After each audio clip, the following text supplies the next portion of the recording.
O tema que a gente tem para noite, a gente vai entrar na parte da performance geral, né? Mais a parte ali do conteúdo que está nas regras mesmo. E depois a gente vai falar um pouquinho do conteúdo específico de cada estilo, para vocês entenderem melhor como operar, né, sobre essas regras. Agora, ele é o tema um pouquinho mais aberto, né? A gente vai ver. Ele não é tão fechadinho como a gente vê na qualidade, que é bem objetivo, tipo código tal, redução tal. É um tema um pouquinho mais amplo. Eu vou fazer o possível aqui para abordar da forma mais sucinta possível. E seguramente aí no máximo até 2 da manhã tá todo mundo dormindo, sem problema nenhum, né? Mas eu vou acelerar aqui, eu acho que dá para rodar bem. E no final até eventualmente endereçar algumas dúvidas que persistirem aí.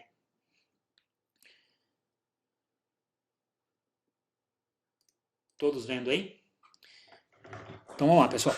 Essa pergunta aqui fazia muito sentido lá, né, no começo do curso, mas como a gente entrou em umas partes mais objetivas, mais diretas, é, a gente acabou pulando para ela para deixar aqui para a parte de performance, né? E quando a gente for falar da avaliação de performance, que é a questão de determinação de nível de atleta, a gente vai partir de alguns preceitos básicos lá, né? O primeiro é a gente entender bem o que é a nossa competição de Taolu, né? Então, a gente está sempre aí falando de uma competição de habilidade dentro de um método específico, tá? Então, assim, eu tô lá, eu vou ter uma competição de Tai Chi, o método é o Tai Chi, tem as técnicas específicas do Tai Chi, e eu estou avaliando qual que é o atleta mais habilidoso dentro daqueles métodos. Então, sempre essas duas coisas estão muito atreladas lá, o método técnico e a capacidade do atleta de desempenhar dentro daquele método. Isso é muito importante a gente reforçar, porque não tem como desvincular a nossa competição do método. Tá? Você pode ter um exímio aí, um atleta olímpico de levantamento de peso, lá fazendo Nanching, ele não vai dominar o método específico do Nanching, ele vai fazer uma força que não é apropriada, o método vai ficar incorreto e só o físico não adianta. Da mesma forma, o contrário também é válido. Não adianta você ter um atleta ali que tem toda a compreensão do método técnico se ele não consegue desempenhar intensidade naquelas técnicas para que aquilo se torne uma técnica efetiva, né? Então está tudo muito atrelado o tempo inteiro e é isso que tem que permear a avaliação quando a gente for tentar fazer determinação de nível de atleta. Então, dentro da performance geral aí, ou da avaliação, né, do atleta dentro do taulu tradicional, o objetivo é quantificar o desempenho do atleta considerando os seguintes aspectos: técnica, conteúdo e estrutura, capacidades atléticas e a execução que o atleta faz daquele conteúdo. Tá? O, a linha de base, a gente vai passar aqui, a linha de base de avaliação fala um pouquinho de técnica, conteúdo e estrutura, das capacidades, falar um pouquinho das tabelas de referência para o tradicional, para o esportivo com e sem avaliação de grau de dificuldade, apresentar para vocês os níveis, subníveis, deduções. A gente vai trazer uma referência para vocês aí com N, não com M, um erro de digitação. Vamos falar um pouquinho do nosso contexto nacional e os pontos de atenção aqui dentro dessa explanação para vocês. Então, quando a gente estiver lá avaliando um atleta, a gente tem que, dentro da avaliação lá, ter como base lá alguns princípios para avaliar e saber o que a gente tem que considerar, quais são os pontos que a gente tem que observar, porque é muito fácil, às vezes, dentro da performance, você ficar apegado a um aspecto ou outro e deixar outros de lado. Então você tem que buscar a visão mais ampla possível para entender tudo o que aconteceu dentro daquela rotina e avaliar o atleta apropriadamente. Então, dentro do quesito técnico, o primeiro ponto aí que é o mais importante é os métodos corretos e compatíveis com o estilo. Tá? Cada técnica tem uma funcionalidade, cada técnica tem um desenho técnico específico, um caminho para seguir, as especificações dela como ela tem que ser feita e, claro, elas têm que ser executadas em compatibilidade com o estilo que está sendo praticado. Tá? De forma bem generalista, todo mundo tem na cabeça que tem uma diferença de tipo de força nos estilos do norte, nos estilos no sul e nos estilos internos. Então, eu não posso, dentro de uma competição de estilo do norte, aplicar uma técnica de punho com a característica do punho do sul. Eu não posso, dentro de uma competição de Tai Chi, aplicar uma técnica com como se fosse punho do norte. Então, assim, eu tenho que usar o método correto e de acordo com as características daquele estilo. Vai ser avaliado ali a coordenação que o atleta tem entre membros superiores e inferiores. Tá? A nossa competição, por ser desenvolvida no solo, né, é muito importante que a gente consiga usar essa sincronia de usar a força das pernas para transferir o tronco, usar a técnica para as mãos, fazer isso de forma bem sincronizada para que toda a energia direcione a força de finalização do golpe para o lugar certo. E assim, sendo nas diferentes intensidades, tá? Nas características dos estilos do sul, do norte ou interno, para todos essa sincronia é importante. Você precisa ver os membros superiores e inferiores trabalhando em conjunto. Quando a gente estiver falando de técnica de arma, coordenação do corpo e aparato. Tá? Tem sempre uma situação lá, toda técnica de arma ela funciona com o encaixe corporal, às vezes quando você vai passar a arma para um lado, seu corpo tem que encaixar para o lado X, quando você muda o giro, você vai inverter, acompanhar. Essa sincronia entre o que o seu corpo faz para que o aparato se mova corretamente é essencial na avaliação das armas. Coordenação entre olhos e movimentos, a gente sabe lá que todas as técnicas simulam aplicações marciais, então essa parte de você conseguir acompanhar com os olhos o que você está executando, fica muito claro através do olhar o que você está executando, né? Tipo, se eu vou fazer um ataque, firmar o meu olhar no ponto, se eu tenho uma transição, acompanhar o meu olhar pela direção certa, pelo tempo, encaixando com todo o meu corpo. Eu preciso, dentro da técnica ainda, o atleta precisa juntar tudo isso e ter capacidade de transparecer a funcionalidade dos golpes. Tá? Toda técnica, como falando, né, toda técnica tem um propósito. Se é um ataque, eu preciso conseguir enxergar esse ataque. Se ele tem intensidade, eu preciso conseguir ver peso nesse golpe, olhar para ele e parecer um golpe funcional. Tá? O caso do Tai Chi, às vezes ele é um pouquinho diferente, que ele é lento, mas mesmo dentro dele, você tem que conseguir entender toda a mecânica para que haja uma aplicação correta. Tá? Então isso vale para todos. E uma característica muito forte, né, da modalidade, que é o uso do corpo como um todo. A gente raramente vai ter raramente não, né? A gente não tem técnica que você fala assim, você vai mexer só a mão, você vai mexer só o pé. O Shu, de maneira geral, ele usa sempre o todo do corpo para dar peso no golpe, para encaixar, para facilitar a mobilidade. Então, esse uso do corpo como um todo para gerar força no golpe, para encaixar, para fazer com que os movimentos sejam fluidos. Então, isso tudo está dentro da parte técnica. Quando a gente fala de conteúdo, a gente precisa sempre encontrar dentro das rotinas as principais técnicas do estilo, a gente precisa encontrar diversidade. Às vezes, quando a gente está falando de uma rotina que é padronizada, né, que você sabe os movimentos que o atleta vai fazer do começo ao fim, a gente precisa, é claro, né, ver todo o conteúdo correto e quando for uma rotina ou tradicional, uma rotina esportiva que o atleta fez personalizada, a gente precisa enxergar dentro daquela rotina riqueza de conteúdo. Então, se às vezes o atleta faz, não é necessariamente a duração da rotina, né? Mas às vezes o atleta faz uma rotina lá que ele fica repetindo 5, 6 vezes a mesma técnica que ele tem facilidade e não mostra diversidade. Então a gente precisa ver riqueza de conteúdo, né? E como eu falei ali embaixo, essa diversidade, né? Eu preciso olhar para o Taolu e ver o máximo possível de componentes daquele método que o atleta está apresentando. Do ponto de vista de estrutura, essa primeira parte aqui eu trago um pouquinho que isso aqui vem do curso da EWF, que eu até vou trazer uma imagem depois para vocês, para ilustrar isso. Eles sempre prezam, quando você fala de rotina de competição, você precisa apresentar o máximo de alternância possível, tá?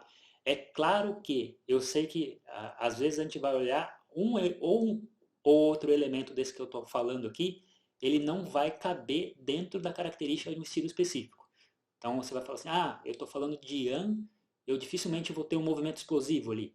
Então eu não vou ter essa alternância do lento para o rápido, ou se acontecer, tipo, se tiver alguma rotina, às vezes que tem um chute, tem algo muito pontual, tem pouco essa variação.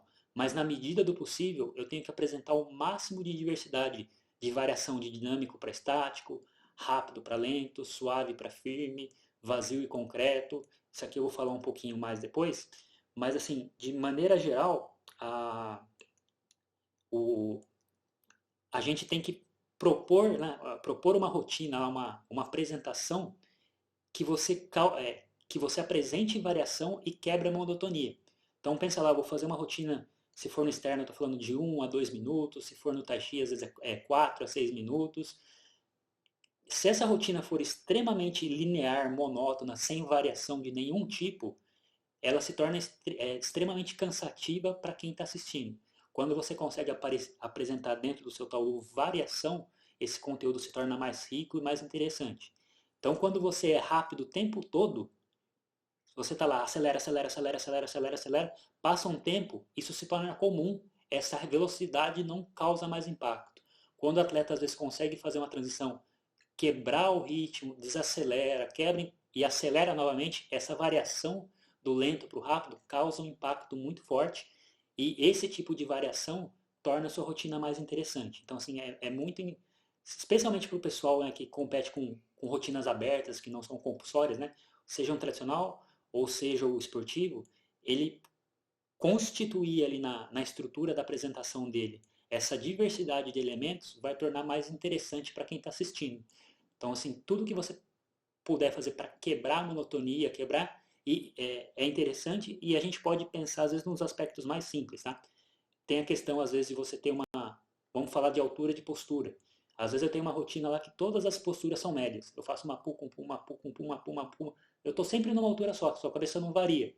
Às vezes você tem uma transição que você sai de uma postura alta, vai para uma postura baixa, você começa a mostrar atributos de domínio corporal que causam variação, tornam sua rotina mais interessante e, além de tudo, mostram outras capacidades suas. Tá? Então, assim, eu sei que é um pouquinho amplo aqui, genérico, mas é uma forma de vocês pensarem como compor, às vezes, as rotinas para elas serem mais interessantes e mais atrativas ali do ponto de vista competitivo. Né? Além disso, o grau de dificuldade da composição, tem rotinas que são mais simples, tem rotinas que são mais complexas. Quanto mais complexidade você mostrar, maior dificuldade e conseguir executar aquilo bem, melhor é para a sua avaliação de desempenho. Você mostrou que você tem um nível mais alto. E esse último ponto, ele varia um pouco, tá? Mas na medida do possível, quanto melhor você conseguir ocupar o espaço, melhor. A gente sabe que existem estilos que são mais compactos, que usam menos espaço, mas na medida do possível, é uma forma de você quebrar a monotonia também da sua forma, né? Então, assim, se você tem uma rotina que ela não ocupa tanto espaço, às vezes uma pequena organização para ela se expandir um pouco mais, mudar um pouco, criar um pouquinho de variação, você consegue torná-la mais interessante. E quando a gente fala lá para as rotinas mais avançadas, esportivas, o uso completo da área é essencial. Inclusive, a gente vai ver mais para frente que isso é até ponto de dedução, se isso não acontecer. Esse aqui é o exemplo que eu falei para vocês, que isso aqui é um conteúdo que eles trazem no material didático internacional, que é um gráfico, eu sei que está pequenininho aqui, mas eu vou tentar ler para vocês e acompanharem um pouquinho mais. Eles mostram essa meia laranja aí como se fosse as possíveis variações de conteúdo que você pode ter. Então, nessa linha aí horizontal, é a alternância entre vazio e concreto. Esse vazio e concreto, assim, falando de forma muito simples, no português ele não soa tão bem, né? Mas é aquela diferença, às vezes, entre uma técnica que é muito clara, assim, você dá um soco e você está de olho no seu soco. É um golpe muito objetivo. E às vezes aquela quebra que o atleta para e olha para frente mais ao longe para onde ele vai. Então, assim, ele alterna entre o ponto fixo e esse ponto mais distante quando ele está se preparando para uma sequência, tá? Essa alternação de firme e suave, estático e dinâmico, vazio e concreto, é como se cada variação aí fosse um pontinho dentro dessa laranja. E quanto mais diversidade você tiver nas suas técnicas, ou se você tiver uma técnica que combina aí o lento e o firme dinâmico, uma combina o rápido, o firme e dinâmico, esse tipo de diversidade de conteúdo mostra a capacidade do atleta. Como eu falei, eu sei que tem coisas que não cabem dentro de um estilo, mas assim, dentro da característica, o que você puder ter de diversidade de técnicas que combinam elementos diferentes é interessante para você mostrar as suas capacidades de forma mais ampla lá durante uma rotina. A parte das capacidades atléticas, vocês vão estar sempre observando, né? Explosividade dos movimentos, estabilidade das posturas, coordenação muscular. Tá? Coordenação muscular é algo assim, bem amplo, porque assim, tem tipo, o intra e o intermuscular, né? Com o tempo, todo mundo que treina sabe que você começa a gastar menos energia, você faz uma contração mais leve, às vezes, porque você está coordenado para fazer um movimento, então você aprende a usar cada músculo com a força necessária para executar aquela técnica. Também tem a questão de você coordenar a força entre os diferentes grupos musculares para que o movimento saia coordenado, saia correto. Então essa coordenação muscular ampla é importante demais para que todas as técnicas tenham as características, né, devidas, para que você tenha um chanting com a força relaxada, com a explosividade relaxada que é necessário, para que você tenha um tai chi com leveza, para que você consiga explodir na hora certa sem descaracterizar. Enfim, todos os componentes técnicos passam muito em cima disso. Desenvolvimento corporal amplo. Então, assim, sempre que você olha para um atleta e você identifica um problema óbvio, esse atleta aqui ele é forte, mas falta alongamento. Esse atleta aqui é alongado, mas ele não tem tanta firmeza. Todas as capacidades de um atleta têm que estar bem desenvolvidas para que o corpo dele não seja limitação para execução de nada. Então, assim, ele não pode fazer a rotina lutando com o próprio corpo, né? Tipo, brigando para subir a perna, brigando com a força para sustentar. Quanto mais desenvolvido ele for, tipo, em todas as capacidades necessárias, mais natural será a execução de tudo. E por fim, a eficácia no uso do solo. Né? Então, assim, todas as técnicas são, de alguma forma, uma transferência de força, lá, de você aplicar força no chão para gerar um resultado. Você vai correr para frente, você vai aplicar força para trás no chão para se desenvolver, para sair com velocidade para frente. Se, em vez de aplicar força para trás, você aplica força para baixo, sai aquela corrida saltada, aquela corrida vazia, sem direção. Então, assim, saber aplicar força no chão para gerar o efeito desejado lá. Seja uma transição de base, um apoio para dar força num golpe, um apoio para sustentar um equilíbrio. Essa direção, esse bom uso, né, do apoio no solo vai fundamentar aí todas as técnicas. Tá? Então, esses aqui são basicamente os elementos que vão ser avaliados dentro da performance geral. Quando a gente começar a falar um pouquinho dos estilos, isso aí vai ficar mais claro, mas a gente vai agora para entender um pouquinho como que isso é transformado em número. Tá? Então, a gente tem em cada regra aí algumas tabelas de referência. Isso. Essa aqui, primeiro que a gente tem, é a tabela de pontuação para rotinas tradicionais, certo? Então, dentro dessa tabela aqui, vocês vão ver que tem à esquerda aí 3 níveis: superior, médio e inferior. A segunda coluna são os subníveis, que vão de 1 a 9, então a gente tem 3 subníveis no superior, 4 a 6 dentro do médio, 7 a 9 dentro do inferior. E uma faixa de pontuação para o atleta que está dentro desse nível. Tá? Se o atleta está bem, bem na definição daquele nível, ele vai estar bem no meio dessa pontuação.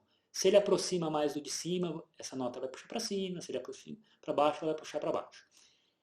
E aí, na última aí da coluna da direita, vocês têm uma descrição que ela é bem simples e aí gera às vezes o entendimento que essa pontuação é muito subjetiva. Tá? Então, aqui, de forma assim, eu sei que está pequenininho aqui, mas basicamente o que fala o primeiro nível superior, ele fala assim, que todos aqueles elementos que a gente falou lá atrás estão corretos. O nível médio, que todos os elementos que a gente falou lá, no geral, estão corretos. E o último fala que eles estão incorretos. Então, assim, ela acaba sendo bem superficial nessa orientação, e isso às vezes dá uma sensação que essa pontuação é subjetiva, mas a gente vai falar um pouquinho mais de como a gente opera para vocês entenderem como que a gente faz para isso ser um pouquinho mais assertivo, tá bom? Eu vou passar por todas as tabelas só para vocês entenderem o que a gente tem na regra. Então, no tradicional, a gente tem essa tabela aqui que vai de 10 pontos até 5, tá? Então, por padrão, não tem nota de performance abaixo de 5 no tradicional. No entanto, vocês lembram que tem aquelas deduções, né? Os códigos 70 que a gente viu. Então, pode acontecer de um atleta, às vezes, ter uma nota inferior, porque além de receber uma nota baixa, ele tem mais deduções e essa nota diminui. Mas, especificamente, quando um árbitro vai atribuir a nota de nível do atleta, ele vai ter que variar dentro dessa faixa. Tá. E aí, assim, o que a gente quer trazer para vocês esse processo de como a gente tentou fazer ranqueamento de atleta através de nota de competição, fazer todo o processo vinculado ao resultado dos atletas, a gente precisava que todos os árbitros entendessem bem como essa metodologia é utilizada dentro das competições internacionais. Então, a gente traz aqui para vocês na direita uma tabela de referência e aos pouquinhos vocês vão entender, vai fazer mais sentido, mas é como a gente tem operado dentro das competições. É muito importante reforçar que isso aqui é uma orientação para que o árbitro, para ajudar vocês a localizarem os atletas no nível correto de uma forma um pouquinho mais destrinchada, menos superficial do que aquele que tem na regra. O que a gente trouxe aqui é um pouquinho da observação do que é praticado nas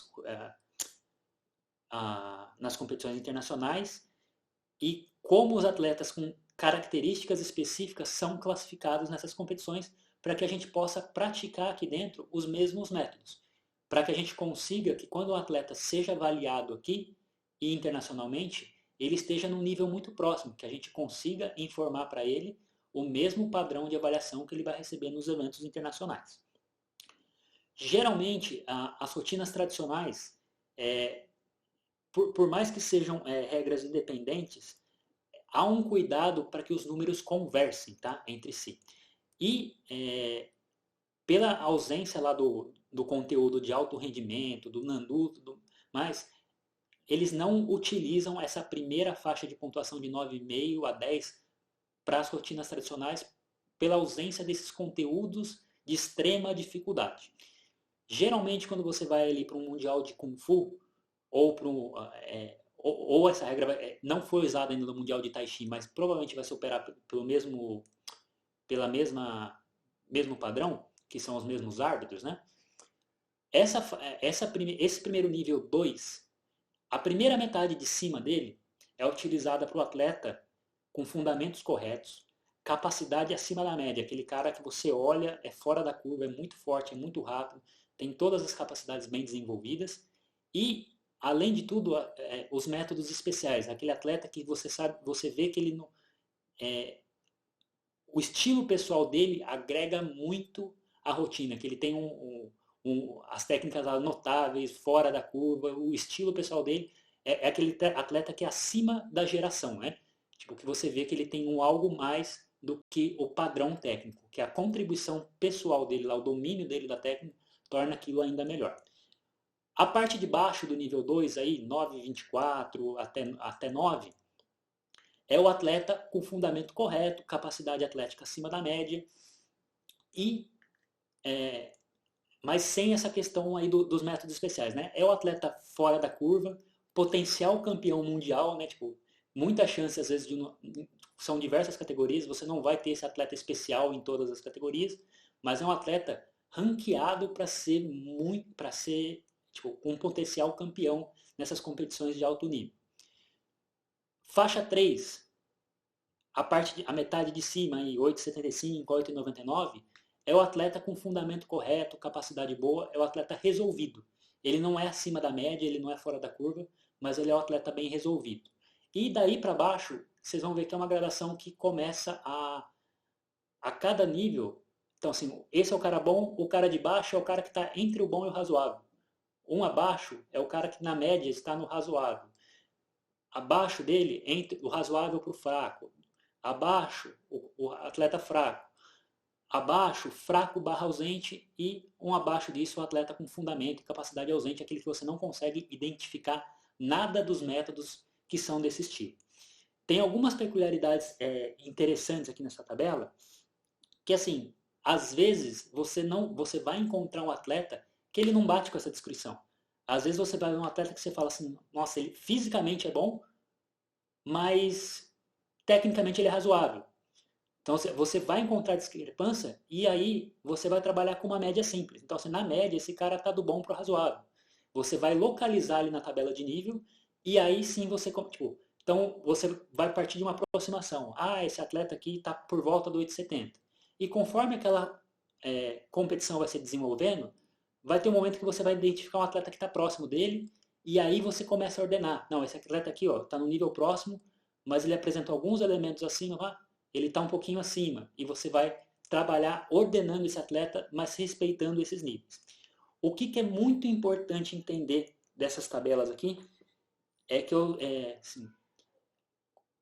assim, eu vou pegar aqui um número aleatório, tá? Mas assim, do 8,75 pro 9, percentualmente de número é uma diferença muito pequena, mas tecnicamente é uma diferença muito grande.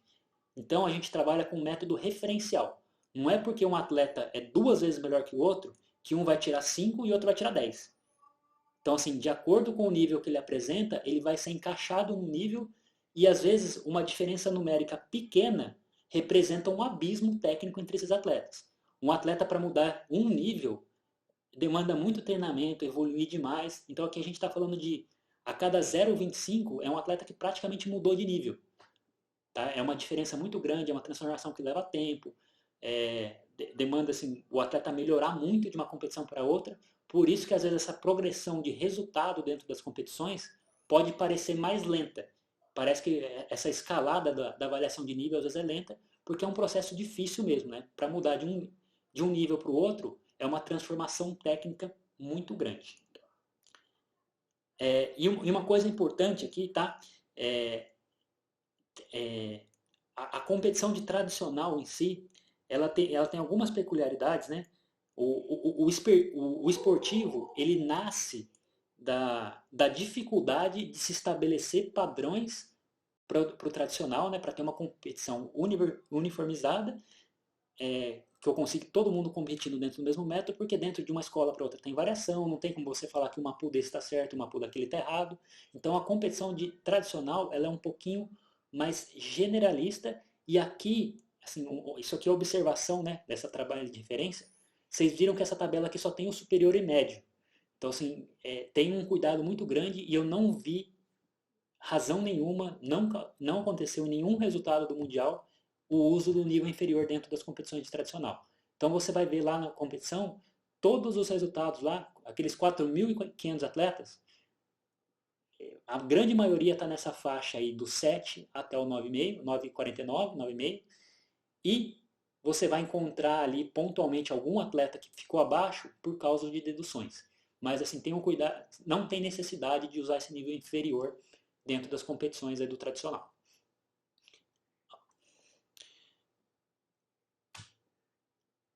Partindo aqui pela mesma lógica, a gente tem a tabela de pontuação para as rotinas esportivas sem avaliação de grau de dificuldade.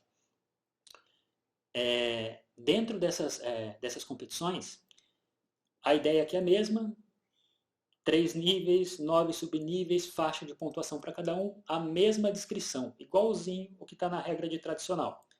E essa parte aqui que eu trago para fazer a diferença, isso aqui é uma parte só para vocês entenderem como a gente opera, tá? Eu sei que aqui está pequenininho, está difícil de ver, mas essa parte da referência internacional, geralmente quando a gente vai atuar em competição, vocês têm isso no computador na sua frente para vocês consultarem.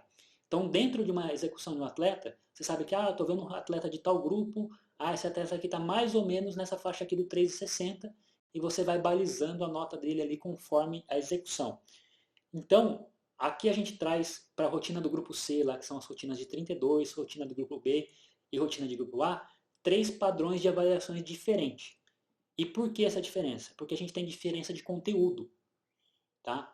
Você não vai ver um atleta campeão mundial de grupo A tirar mesmo a nota do atleta campeão de grupo C, porque tem uma diferença óbvia de dificuldade nessas rotinas. Então, geralmente, os atletas do grupo C, você vai ver ali no máximo 9, 10, 9, 15 para um atleta muito fora da curva. Quando você fala de grupo A, você vai ver essa nota poder aproximar do 9,5. Então, essas diferentes variações aqui, a gente traz como referência que o ponto de partida da nota é um pouquinho diferente quando a gente fala de rotina do grupo C, do grupo B e do grupo A. Então, aqui a gente está falando basicamente das rotinas compulsórias, tá? E fazendo a ponte lá com o tradicional, as rotinas do grupo C, elas ficam num padrão de nota um pouquinho abaixo, porque elas são rotinas simples, elas são rotinas de conteúdo muito simples. As rotinas do tradicional, elas meio que se equiparam em número nos resultados internacionais com as rotinas do grupo B, que são o primeiro set, que são aquelas rotinas que têm os saltos mais básicos, que tem uma dinâmica parecida ali. Elas são um pouquinho mais soltas, né, mas de conteúdo parecido com o tradicional. E as rotinas do grupo A costumam ficar num padrão um pouquinho mais alto, porque elas começam a apresentar Nandu já de dificuldade um pouco maior. Começam a apresentar salto caindo em abertura, salto com rotação maior, algumas técnicas de dificuldade. Então, assim, por mais que sejam métodos separados em regras diferentes, existe uma lógica numérica que eles se conversam aí e você consegue enxergar um padrão. Por fim, a última regra aqui, a última tabela que a gente tem é para as competições lá de rotinas esportivas com avaliação de grau de dificuldade.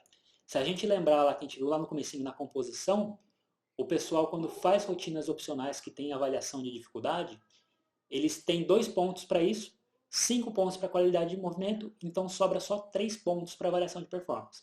Então essa gradação dos 9 subníveis aqui, ela é feita dentro de uma margem de 3 pontos, operando pelas mesmas regras lá, e a gente também traz para vocês aí a referência, né?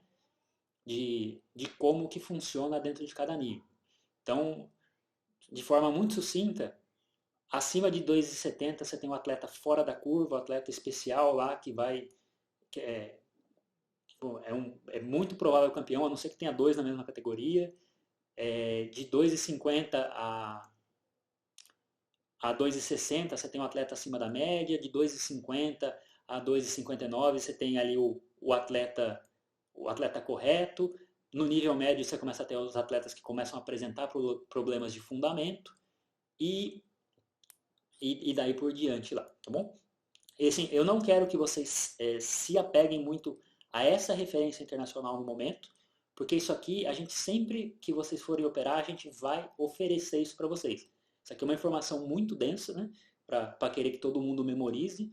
Então essa referência vocês sempre vão ter na mão, inclusive na avaliação de vídeo do curso. Então quando a gente for fazer lá a avaliação de vídeo, ó pessoal, a gente vai fazer rotina no grupo tal, ó, a tabela essa aqui, a referência essa aqui. Vai estar lá para vocês consultarem e darem a pontuação de vocês, tá bom? Mas essa primeira parte aqui, dos números que estão na regra, é legal vocês começarem a ter noção, porque isso ajuda você a pensar mais rápido, tá bom?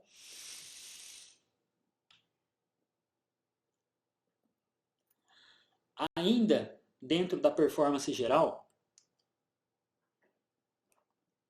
isso aqui eu estou falando, quando a gente fala do esportivo, a gente tem algumas previsão de deduções, tá?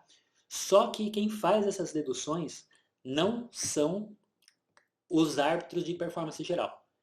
Lembra que a gente comentou lá que tem alguns elementos que quem avalia é o inspetor de rotina e ele orienta o árbitro principal a fazer essa dedução. Então, essas deduções que originalmente estão na regra ali como performance geral, elas foram transferidas, essa responsabilidade foi transferida para o inspetor em parceria com o árbitro principal, mas é importante a gente saber dessas deduções.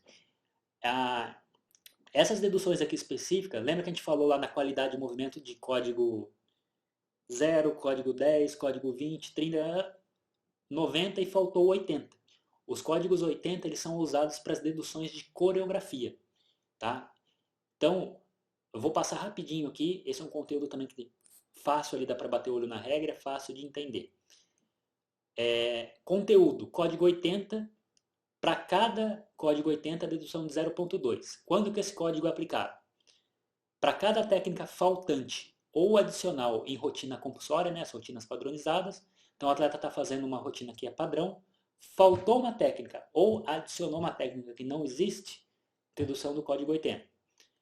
Para cada movimento obrigatório faltante na rotina opcional, né, rotina personalizada do atleta, ou seja, um atleta, quando ele faz uma rotina opcional, ele tem uma série de requisitos lá que ele tem que cumprir, movimentos que ele tem que ter. Se faltar um deles, para cada um que faltar, é uma dedução do código 80. Para cada instância de alteração de parte de uma técnica, então assim, não faltou nem adicionou uma técnica lá, mas o atleta alterou. Era uma postura, ele fez um pouco diferente, ele adicionou, ele fez uma alteração que não chega a falar que faltou, mas você viu que aquela técnica está incorreta, cabe o código 80 também. Para cada criação própria de técnica e invento do tipo Tai Chi. Vilma, você vai falar do conteúdo de opcional amanhã, né?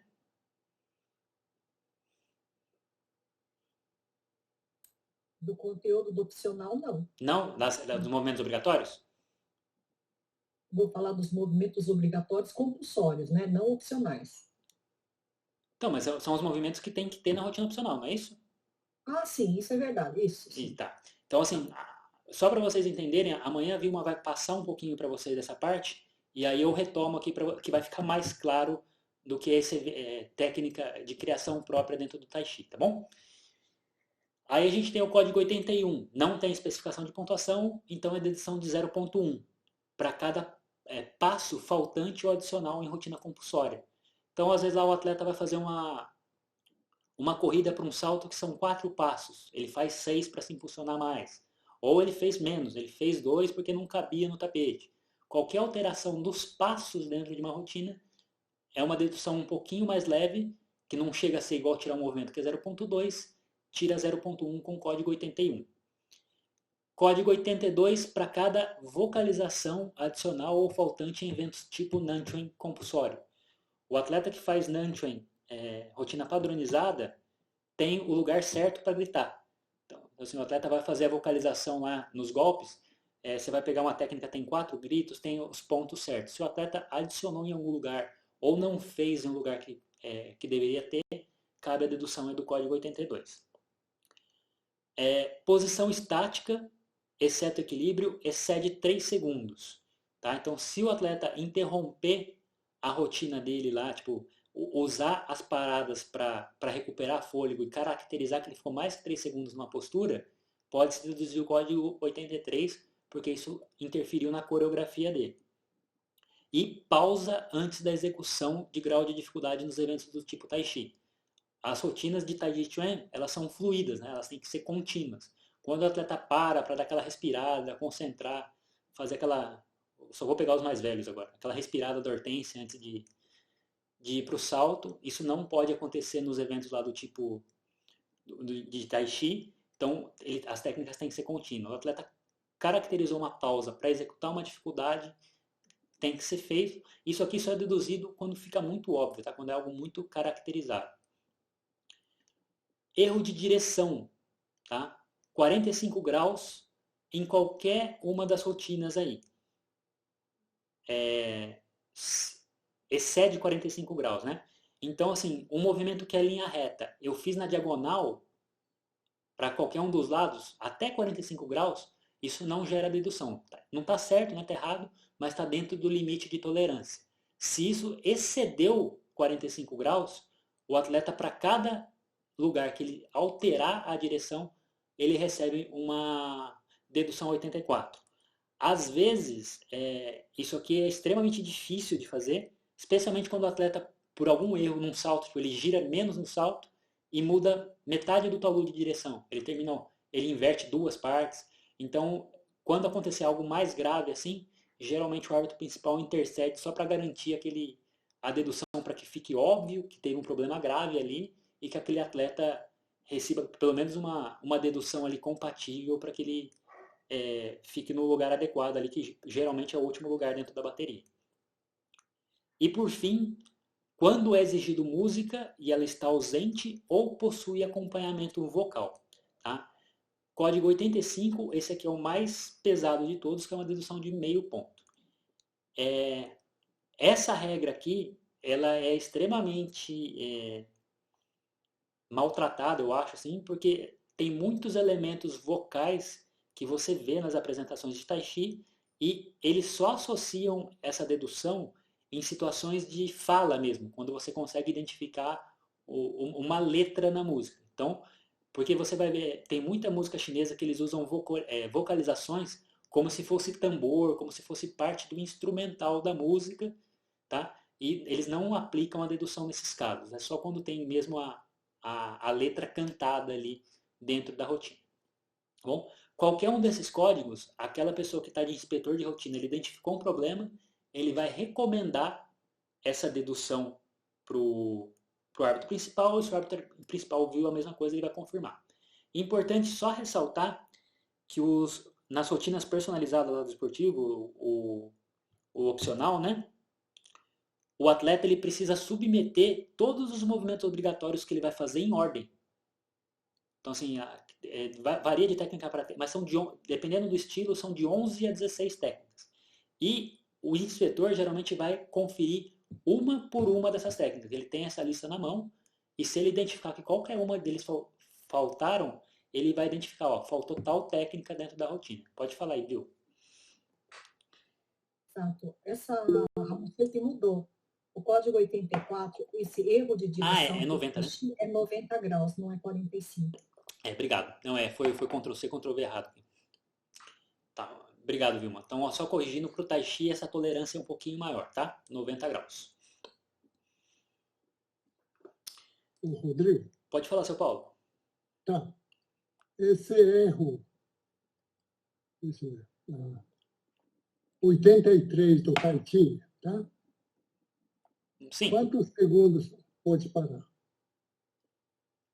Então, na teoria não pode parar, seu Paulo. Antes da execução do grau de dificuldade, muitos atletas dão uma paradinha assim e vai. É isso que eu falei para o senhor. Essa técnica ela só é aplicada quando fica muito claro aquela interrupção. Eu dei o exemplo da Hortência justamente porque aquela assim, o atleta nitidamente deu aquela respirada antes de fazer. Tá? Quando esse break é muito breve, tipo, o atleta se equilibrou e seguiu. Uma respirada. Não, quando ele faz uma pausa profunda, vamos dizer assim, sabe? Aquele... E você viu que ele hesitou, essa dedução se aplica, tá? Até hoje, eu vou te falar que eu não vi essa dedução ser aplicada. Pois é difícil. Bom, mas, ao mesmo tempo, a gente teve uma competição internacional com o inspetor de rotina, porque antigamente essa era uma atribuição do árbitro principal. Então o árbitro principal ele tinha que conferir todos os códigos de qualidade, tinha que dar nota de performance, tinha que ver se a sequência de Nandu, se todos os árbitros avaliaram corretamente, olhar os movimentos obrigatórios, ver se o cronometrista está fazendo o trabalho dele, falar com o cara. O árbitro principal tinha que fazer tudo e essa parte ficava relegada. O inspetor de rotina, ele só atuou no último Mundial e teve um problema de sistema, tá? Que o sistema não estava bem conectado com toda a operação. Então a gente ainda, eu acredito que com a implementação do inspetor de rotina de forma mais funcional, a gente vai começar a ver essas deduções serem aplicadas de forma mais consistente.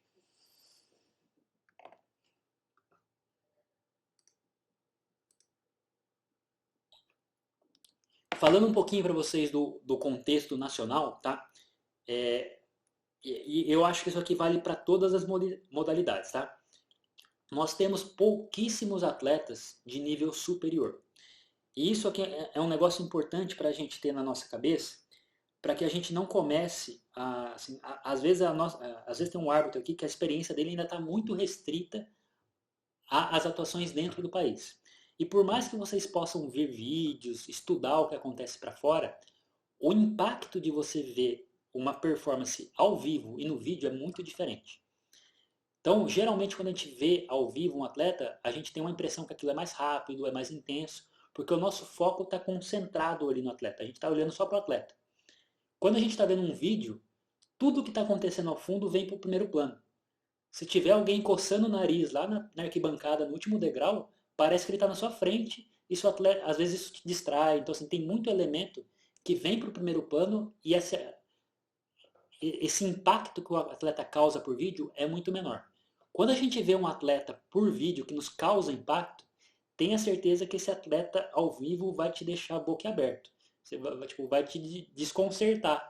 E para quem já teve oportunidade de ver atleta, vai ter isso com muita clareza. Sempre que você vê um atleta fora da curva, você tem oportunidade de ver esses atletas internacionais de primeira linha, é algo muito impactante da primeira vez. Os nossos atletas aqui, os principais que a gente tem, eles conseguem ser muito bem, eles conseguem se preparar muito bem fisicamente, se dedicar, resolver muito bem a parte física ali, até ser um pouquinho acima da média disso, mas todos eles apresentam alguma deficiência técnica. É difícil, a gente não consegue encontrar um atleta que você não acha um pontinho assim. Ah, esse aqui é bom, mas falta um pouquinho aqui nessa base. Ah, ele tem dificuldade nos chutes, elevar a perna. Um exemplo muito simples que eu gosto de ter, de usar, assim, para a parte do esportivo, uma das primeiras técnicas que todo mundo aprende é jump to way, é o chute na testa. Eu acho que a gente não tem um atleta hoje no Brasil que chuta na testa, do jeito que tem que ser, com o corpo relaxado, com velocidade, que tem o encaixe perfeito dessa técnica. Então a gente olha para os nossos atletas, eles ainda estão corrigindo alguns pontos, e quando a gente olha para os fundamentos técnicos dele, o máximo que a gente vai conseguir ali é aquele, na maioria, bons. E às vezes o atleta consegue entrar no nível superior compensando um pouquinho com a parte física. E é muito importante a gente ter clareza desse aspecto técnico, dessas dificuldades. E eu não falo isso para depreciar os atletas que tem aqui, mas é para a gente olhar com os olhos críticos, né? E entender o que a gente ainda tem para evoluir. A gente vive aqui um contexto que a maioria dos atletas treinam sozinho, a maioria tem pouca troca com outros atletas no dia. Cada atleta que começa a se desenvolver do zero. Quando a gente vai para a China, um menininho vai começar lá com 3, 4 anos, ele vai estar numa sala que vai estar os melhores do mundo chutando na frente dele. O professor não vai precisar explicar para ele o que é o chute. Ele vai ver o melhor do mundo fazer na frente dele todo dia e isso se desenvolve mais naturalmente. Então essa parte de fundamentos se desenvolve numa idade mais adequada, com maior referencial. Então, assim, essas deficiências que a gente ainda tem de parte de fundamento tem a ver com estrutura e a gente vê muitos atletas, né, estudando, procurando regra, tentando consertar isso, mas com as limitações que a gente tem aqui no nosso contexto de prática. Muitos com jornada dupla, trabalhando junto, dividindo o tempo entre trabalho, estudo e treino. E é normal a gente olhar para os nossos atletas e ainda encontrar problemas com fundamentos técnicos. Então, assim, por mais que um atleta às vezes nos impressione, cause um impacto muito bom, a gente tem que manter um olhar crítico para o padrão técnico para dar uma avaliação apropriada. Quando eu olho aqui para os resultados do nosso último brasileiro, eu achei muito positivo o trabalho que a gente conseguiu fazer no ano passado, né? No ano passado, não, no ano retrasado, ali na pandemia, com um módulo de aprofundamento com os árbitros, e a gente viu esse nivelamento, os árbitros trabalhando muito certinho, muito juntos, mas até pela experiência que a maioria tem aqui, ainda muito restrita ao contexto nacional, eu sinto que a avaliação aqui, na média, é um 0,10 acima do que seria internacionalmente. Ela é os árbitros aqui são um pouquinho mais benevolentes do que vão ser internacionalmente e é por causa dessa referência. Isso, honestamente, hoje não é problema nenhum, porque é uma diferença mínima que causa pouquíssimo impacto. Mas que conforme esse grupo de árbitros aqui se formar, trabalhar melhor e conseguir ajustar, aproximar mais do internacional, a gente vai fornecer aqui no Brasil uma avaliação para o atleta mais próximo do que ele vai encontrar lá fora e ele vai conseguir entender melhor em que nível ele está para ele ajustar a preparação dele para as competições. Tá?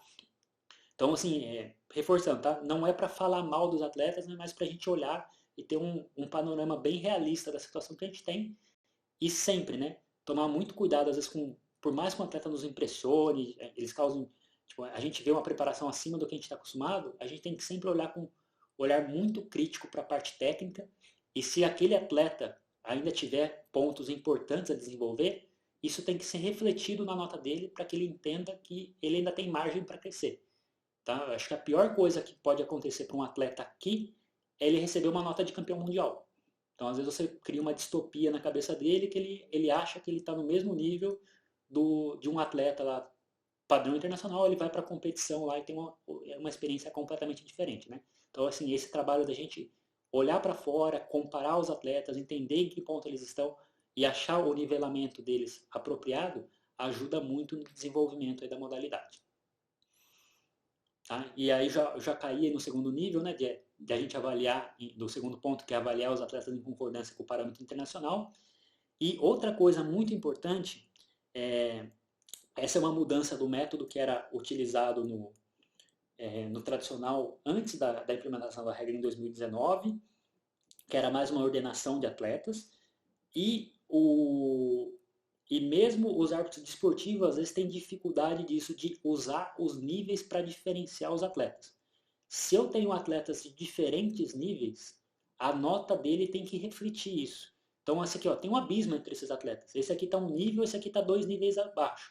Não é porque tem 2 atletas na categoria que eu vou dar 2,30 para um, o outro vai ganhar 2,28, ele ficou atrás, tá bom.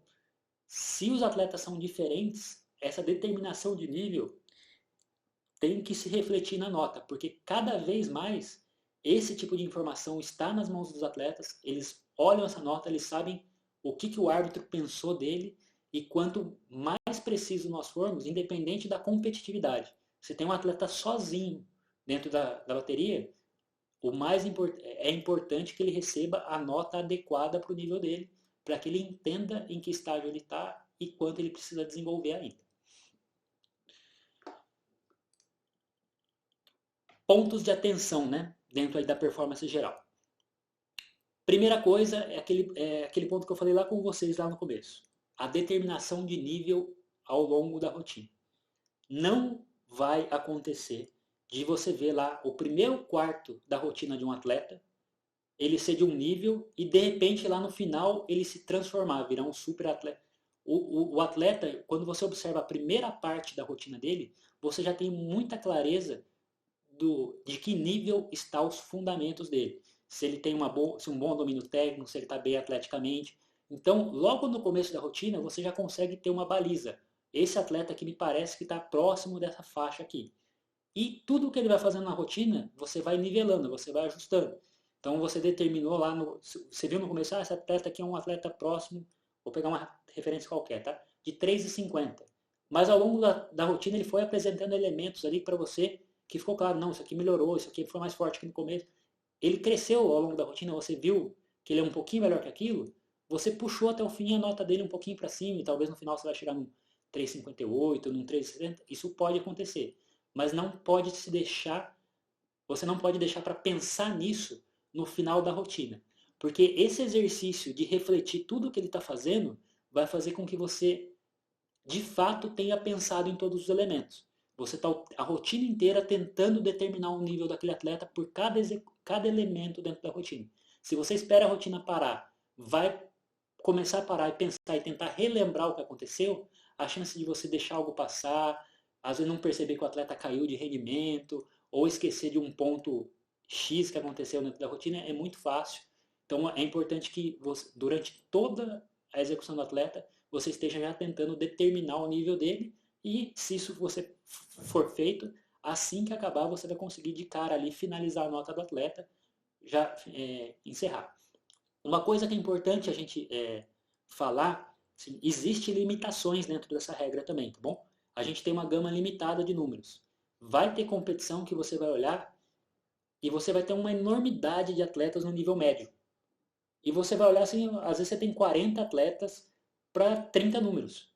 Então, às vezes você vai ter dificuldade de organizar. Então, é muito importante, às vezes, especialmente em baterias mais longas, você tomar cuidado, determinar bem o nível do atleta e, às vezes, se assegurar que você vai abrir uma margem, porque você pode ver a primeira apresentação o melhor atleta, na segunda você vê o pior, e depois vai aparecer 30 atletas no meio e você vai ficar perdido. Então, assim, essa necessidade, às vezes, de diferenciar os atletas, usar bem esses números que você tem à disposição é importante.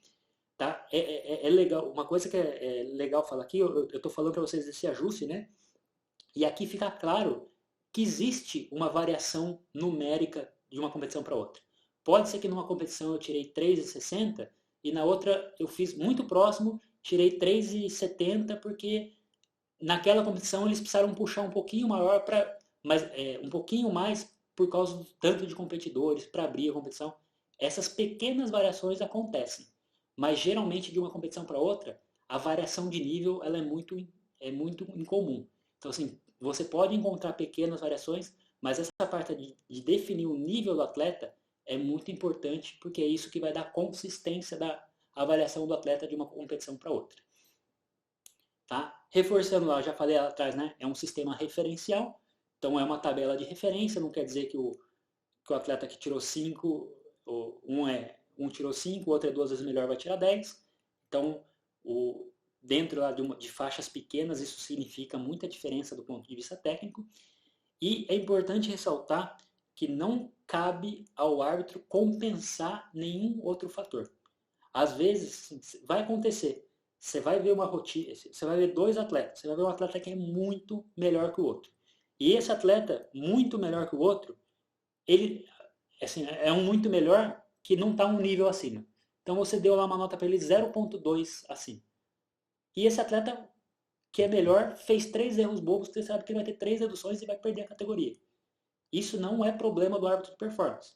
O seu trabalho é definir o nível do atleta apropriadamente. Se tiver outros fatores, deduções que vão interferir, vão mudar o resultado, isso é parte do jogo, é parte da competição. Então, o árbitro de performance ele não está lá para controlar o resultado. Ele está lá para executar o trabalho dele e não deixar que outros fatores alheios à função dele interfiram no trabalho dele, tá bom?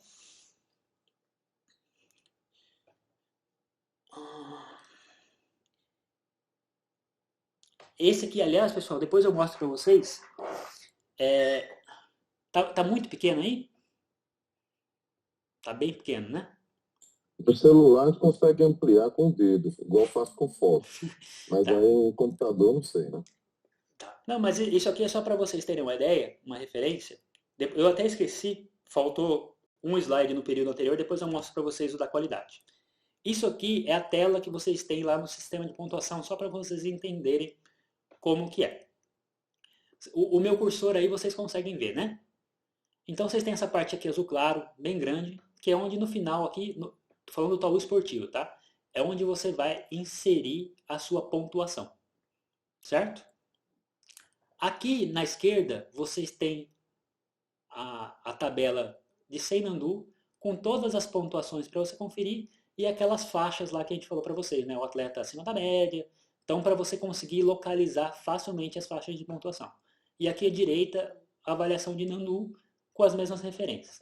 Ou seja, quando você vai atuar na competição, você tem essa informação na sua cara, ali numa tela grande, o tempo inteiro para você consultar e você se ajustar. Então, assim, é claro, né? É importante você ter a referência numérica, entender as tabelas, porque às vezes você bateu o olho no atleta, assim, isso é um negócio legal, assim, a gente já experienciou alguns eventos internacionais, eu já aconteceu de estar conversando com colegas em eventos internacionais, ele olhar para o atleta e falar assim, nossa, esse cara é 2,58. É um baita negócio abstrato, mas assim, é aquela consciência de entender bem como funciona o mecanismo da regra e pelo tipo de apresentação, você entender mais ou menos onde o atleta vai estar. Então, quando você domina isso bem, a sua operação se torna muito mais rápida e fazer aqueles ajustes lá se torna muito mais fácil. Bom, mas isso com o tempo, com a prática, vocês vão dominando bem, por isso que é importante estudar um pouquinho os números. Bom, então assim, o ponto aqui dessa tela é só vocês entenderem que vocês vão trabalhar com toda a informação à vista. E essa aqui é a tela no tradicional, tá? A tela do tradicional, ela junta as deduções, né? Porque é o mesmo árbitro que faz as mesmas coisas. Então aqui à esquerda, vocês têm a tabela de referência, certo? À direita, vocês têm os códigos, os erros, né? Então tá aqui, ó, 70, desequilíbrio, oscilar o tronco, mover ou saltitar o pé. Com a descrição para qualquer momento que tiver uma dúvida consultar. Lá em cima, na primeira linha lá azul, é onde no final você vai inserir os códigos, certo? E esse azul aqui de baixo é onde você vai colocar a sua avaliação de performance e depois o sistema calcula aí a sua nota de avaliação do atleta, né? De nível, deduzindo ali os erros que o atleta cometeu. É importante para vocês entenderem, Sempre que a gente opera com um sistema eletrônico, a gente não insere número durante a apresentação, tá? Você vai trabalhar com papel, caneta, tomando nota, terminou a apresentação, você lança suas informações no computador. Porque dessa forma você mantém o seu registro atualizado e o computador, dificilmente, se você tiver que digitar, procurar o número, o código, você fatalmente vai se distrair da apresentação. Então você opera no papel para conseguir tomar nota de tudo sem perder a atenção da competição. Terminou, você lança tudo rapidamente no computador para finalizar sua nota. Bom, se for um sistema no papel, mesma coisa, você vai finalizar sua nota no papel, é um formulário muito parecido com esse, você coloca a sua nota, as deduções e a nota final e vai passar ali para quem vai fazer o cálculo na mesa principal. Até aqui, pessoal, deu para entender por alto como funciona o sistema de avaliação, atribuição de nível dos atletas? Alguém tem alguma dúvida? É só ressaltar aí o do Lien que aparece embaixo também ali, né? Ah, isso. Assim, a ideia aqui é que todo o conteúdo que vocês possam precisar esteja à mão, esteja fácil. Tá? No esportivo, eu não mostrei ainda, mas é um sistema muito...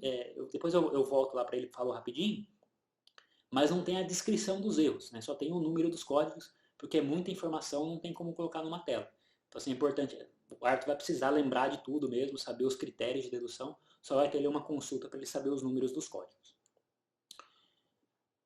Então, ó, acho que a gente conseguiu avançar bem aí. Eu vou tentar passar bem rápido aqui por Chantry, falar de como que funciona, tipo, tentar falar sobre Chantry em cima desses parâmetros que a gente discutiu, né? A gente falou ali da parte técnica, a parte de capacidade atlética, a parte de estrutura e conteúdo, a parte de execução, tentar traduzir um pouquinho como isso funciona no Chantry, para vocês conseguirem fazer essa ponte entre um método técnico e como que a gente olha para ele pensando nesses termos, e depois fazer a mesma coisa com o Nantuan lá, tá bom? Então vamos lá. Performance geral aí para parte de conteúdo em Chantry. Primeiro, base em estilos tradicionais externos com características opostas aos de sul. Importante ressaltar que isso não quer dizer necessariamente estilos do norte, tá? Estilos do sul, eles têm uma peculiaridade e tem alguns estilos que são mais soltos, mais relaxados, que não necessariamente estão atrelados lá a áreas do norte da China. Então, essa oposição ela existe aqui mais clara no Brasil pela característica dos estilos que aqui estão, mas quando a gente olha para o Chantry, ele é um pouquinho mais amplo. A gente vai falar um pouquinho dos movimentos obrigatórios específicos na regra, e o Chantry possui os elementos de dificuldade característicos dele lá, que são os saltos, o bandu, tá bom? Especificamente a parte de dificuldade, eu não vou passar aqui, porque isso a gente vai falar amanhã à tarde, tá? Então, essa parte de dificuldade vai ficar para depois, a gente vai conseguir ver bem amanhã lá quais são esses elementos característicos aí de Chantry. Então, a base dos estilos tradicionais, os principais são esses 4 primeiros aí. Chatren, Huatren, Hongtren e Sanhuan Paotren. Esse quarto, tá, ele é muito difícil de achar material dele hoje aqui. Eu não consegui achar muito material de base. Chatren e Huatren, aliás, Chatren ele aparece em algumas escolas tradicionais aqui. Huatren e Hongtren, eles são bem comuns por aqui. Além disso, a gente vai encontrar elementos de Fanzi Tren, Shaolin Tren e Piquatian também no Chantry. Existem outros estilos, tá? Mas esses aqui são os principais que a gente encontra mais conteúdo dentro das técnicas de Chantry, das rotinas de Chantry, né? É importante ressaltar, eu até entendo que assim, no Brasil a gente tem uma pequena cisão ainda, né? Tipo, tem muita gente que vem das linhagens tradicionais, que não olha com bons olhos para as rotinas esportivas, e, ao meu ver, isso tem muito a ver com as características de Chantry. Nantuan é muito próximo dos estilos do sul. Tai Chi Chuan teve uma aceitação enorme entre os praticantes de Tai Chi tradicional, pela estruturação, trazer conteúdos às vezes que são mais didáticos, mais curtos.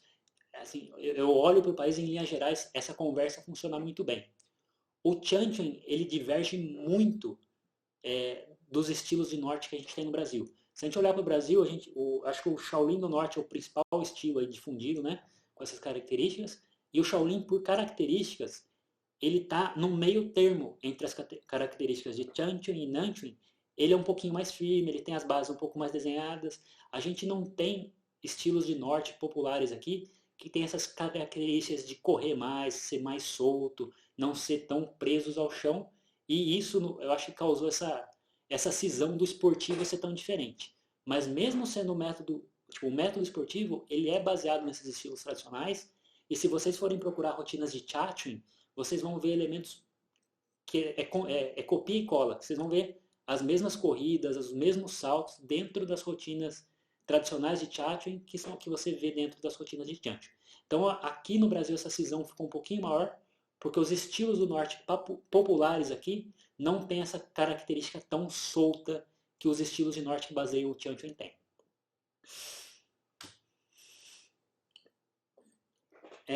Então, ele é baseado em estilos tradicionais com características de movimentos amplos, tá? E tem alguns aspectos relevantes, né? Eu já falei aí desse conflito, desse contexto de introdução no Brasil, mas tem esse conflito do que é praticado aqui, é um pouquinho diferente a estrutura. Tem também o aspecto esportivo. Os estilos tradicionais aqui, eles são praticados aqui há muito tempo, naquela lógica cada escola tem o seu mestre que repassa um conteúdo que é treinado há muito tempo. O taoísmo esportivo, ele começa a trabalhar com conteúdo aberto, conteúdo que vai ser padronizado, vai ser estudado, surgem atletas profissionais que começam a tentar elevar o nível da execução, procurar dificuldade maior dentro daquelas técnicas. A técnica é tratada como uma linguagem viva. Então, assim, você vai ver, a gente falou aqui algumas vezes, né, de atualização, técnicas que mudaram ao longo do tempo. Então, assim, essas técnicas dos estilos tradicionais, elas foram compiladas inicialmente ali dentro do contexto da universidade, os mestres ali da China da época de cada estilo, trazendo contribuições dos seus estilos, foram compiladas as primeiras técnicas, essas técnicas continuaram sendo estudadas, diversos movimentos passaram por estudo de biomecânica, ele vai verificar que tal movimento é mais eficiente mudando o eixo. Então, assim, essa questão da técnica se transformar com um estudo constante e algumas vezes não necessariamente conectada à aplicação. Às vezes conectada mesmo ao aspecto esportivo, tornar aquilo mais interessante para a competição, tornar mais difícil, achar um padrão que talvez dentro da aplicação tradicional você tivesse um método às vezes que força muito o joelho para frente, que com a prática muito longa vai lesionar o atleta, então essa técnica é adaptada para ser mais para não ser lesiva, para ser funcional dentro do contexto esportivo. Então, esse constante estudo gera um contexto de prática que é um pouquinho diferente do que a gente vê dentro das escolas tradicionais, né? E uma coisa bem interessante do Tianquan é que ele é o ponto de partida, né, para o currículo de formação de todos os atletas, tá?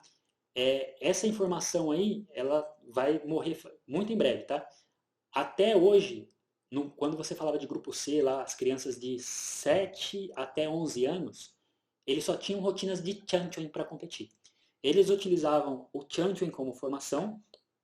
Então, um atleta, ele entra para treinar, ele aprende os fundamentos de Tianquan, começa a aprender as rotinas básicas de Tianquan, e conforme ele se desenvolve, conforme as características do atleta, se às vezes é um atleta um pouquinho mais explosivo, mais forte, que faz as técnicas um pouquinho mais compactas, ele já começa a puxar para o lado do Dao e do Gun.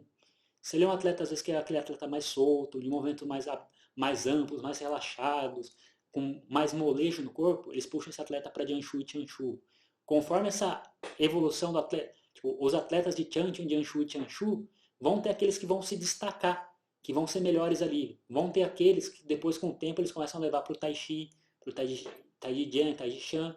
Do outro lado, o atleta de Dao e de Gun, com o tempo, alguns desses que não, tipo, que tem mais dificuldade, que são um pouquinho mais travados, começam a ser direcionados para o Nanquan, Nandao e Nangun. Então, o Tianquan ele funcionava como ponto central da formação. Eu acredito que na China isso dificilmente vai mudar. Eles tomam, pelas características do Tianquan, eles usam muito na formação para a questão de amplitude de corpo, melhorar alongamento. essa característica de soltura do Chanchun vai ser importante tanto para o Nanchun quanto para o Tai Chi. No Tai Chi vai ser mais solto ainda, né? Vai ser mais leve, mas ele começa a se desenvolver ali num contexto específico. No Nanchun, o atleta, para fazer força, ele sempre vai ter que alternar relaxado para forte. Então, às vezes o atleta que só treina Nanchun, ele é muito duro, ele não consegue relaxar para gerar força, aplicar. Então, ele funciona muito como padrão. A partir do próximo Mundial Júnior, vai ser inserido internacionalmente categoria para grupo C de Tai Chi e de Nanchun.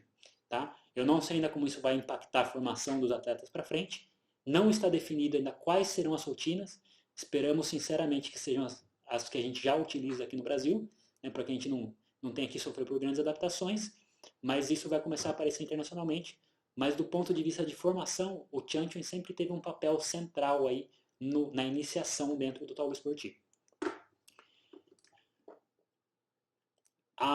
Eu não vou, eu vou falar aqui bem rápido. Quando a gente fala de tauro opcional, de Chanchun, as exigências de movimento especificado na regra são 3 formas de mão, tá? Que tem que ter Chuan, Jian e Gou Shou, que é punho, palma e gancho.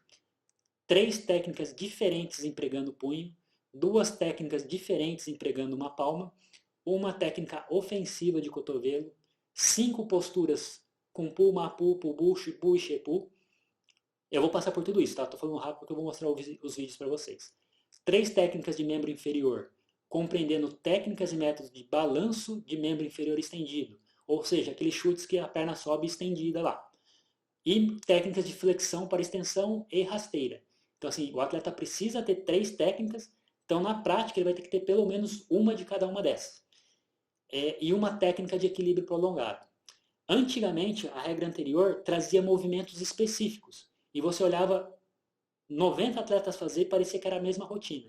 Eles tentaram mudar um pouquinho esse conceito para dar possibilidade de ter mais diversidade e as rotinas ficarem menos iguais, né? Tornar a competição mais atrativa. Então, vou passar bem rápido, tá? Porque muito disso a gente já viu. As técnicas lá de mão, né? Chuan, Jian e Gou Shou. Exemplo de técnicas de punho. Song Chuan, soco. Kou Chuan, a batida aí, o soco gancho por baixo. E Pi Chuan. Opa, peraí. Meu mouse tá louco. Pi Chuan, que é essa marretada com a mão que pode ser tanto pelo lado quanto de cima para baixo. Isso aqui são exemplos, tá? Não precisam, existem outras. Então o atleta precisa ter 3 técnicas diferentes de punho. 2 técnicas de palma, exemplos lá. Tuei Jian, empurrar com a palma. Se eu tentar rodar, esse aqui não é vídeo. Lian Jian, que é essa palma aqui de defesa em cima, e Chuan Jian, que é o furar com a palma lá. Posturas. As 5 lá que tem que ter. Kumpu, a gente já viu, Mapu, Pubu, Shipu e Xiepu, que eu mencionei lá para vocês que agora é um conteúdo obrigatório. Exemplo de técnica de cotovelo ofensivo, a gente tem Dinjou, que é o mais comum, porque era a técnica obrigatória anteriormente, que é essa batida com o cotovelo para frente, e Panjou, que é a batida lateral com o cotovelo. Aqui tem 2 variações dele lá, que é sem bater e batendo na mão lá. Isso aqui são todos movimentos de técnicas compulsórias. Exemplo de técnica de membro inferior, Jian Tuei, Bailan Paijiao, chute para fora, e Tan Tuei lá, alguns que a gente já viu. Então, deixa eu ir para os outros que tem mais. Chuai Tuei, que eu não tinha mostrado para vocês lá, o chute lateral. Hou Sao Tuei, rasteira para trás. Tian Sao Tuei, rasteira para frente. Então são todos exemplos lá que podem preencher aqueles requisitos lá na composição de um tauru. Equilíbrio prolongado, o mais comum aí, Kou Tuei Pin Han, Tan Hai Pin Han e o Shizi Pin Han. Que lembra que a gente viu lá ele como dificuldade, né, que o atleta fazia na vertical, lá com a perna bem alta. Nas rotinas compulsórias, geralmente ele aparece nessa versão aqui, que ele não é Nandu. E se o atleta não for utilizar como Nandu, se ele for usar como equilíbrio prolongado, tá tudo bem ser assim. É importante, tá? Isso é uma especificação da regra que muitos não se atentam. O atleta não pode usar a mesma técnica para preencher um requisito de movimento obrigatório e como grau de dificuldade, certo? Imagina que ele estivesse fazendo esse movimento aqui como se fosse Nandu, né? Para ganhar ponto daquele com a perna para cima. Ele não poderia usar ele como Nandu e como equilíbrio prolongado obrigatório. Ele tem que ter uma técnica exclusiva para atender o movimento obrigatório e depois outras técnicas ali para preencher os requisitos dele de elementos de dificuldade. Estrutura. As rotinas compulsórias de Chanchon, geralmente elas têm dificuldade progressiva. Então a gente tem lá, na competição são poucas, mas existe uma metodologia que tem os UHANs, que são sequências pequenininhas de 4 ou 5 movimentos com fundamentos básicos. Depois tem uma rotina de 8 movimentos com uma técnica com uma complexidade X. Depois uma técnica um taolu de 16 movimentos que aumenta um pouco a dificuldade. Parte para o taolu de 32, que começa a aparecer alguns pequenos elementos de salto. Depois tem o taolu de 42, que já aparecem saltos de dificuldade maior. Taolu do primeiro set, o taolu avançado, que além de aparecer os saltos, a gente já começa a ter um diagrama que não é mais linear, que o atleta começa a ter que correr em todas as direções da área. Segundo, terceiro set, com cada vez uma progressão de dificuldade nos saltos maior. Então, assim, toda a metodologia de desenvolvimento do atleta tem essa dificuldade progressiva, né? As rotinas opcionais, geralmente elas têm aproximadamente 1 minuto e 30 segundos. Os elementos obrigatórios tomam quase todo o tempo da rotina, então o atleta, para cumprir todos aqueles movimentos que ele tem, ele gasta quase todo o tempo. Vocês viram lá que tem aquela preocupação no Tai Chi do atleta não inventar movimento, porque o Tai Chi tem espaço para o atleta colocar mais coisa diferente. No Chanchon e Nanchon, essa preocupação não vai aparecer, porque geralmente o atleta preenche o tempo dele cumprindo saltos e cumprindo o movimento obrigatório. Geralmente sobra espaço para o atleta adicionar uma ou duas técnicas especiais, lá, particulares dele, que é aquele movimento que ele gosta, para dar um tempero diferente na rotina, mas geralmente isso também está dentro ali do contexto do Chanchon. E geralmente os atletas utilizam muito de uma dinâmica progressiva para causar lá o aspecto de crescimento no árbitro que está avaliando, tá? Como assim? Então, geralmente ele vai montar a rotina dele, o primeiro quarto ele vai fazer aqueles elementos de dificuldade com maior dificuldade que param numa base de forma mais longa, tá? Então, que fica um pouquinho mais quebrado a dinâmica.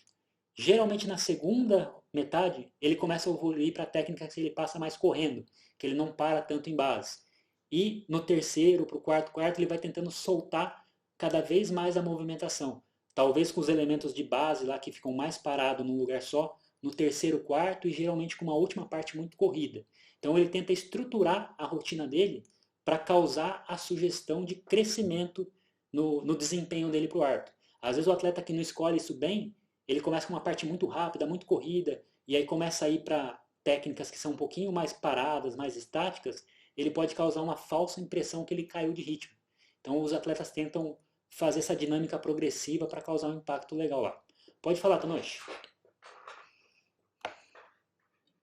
Aproveitando o gancho sobre os movimentos obrigatórios, né? Ultimamente eu tenho visto muitos atletas falando sobre a nova regra ou algo assim. Isso tem a ver com novos movimentos? Vocês viram lá que, assim, por mais que ela seja uma lista de movimentos, ela não é totalmente fechada, certo? Então ela te dá uma escolha lá de 3 punhos, de 2 palmas.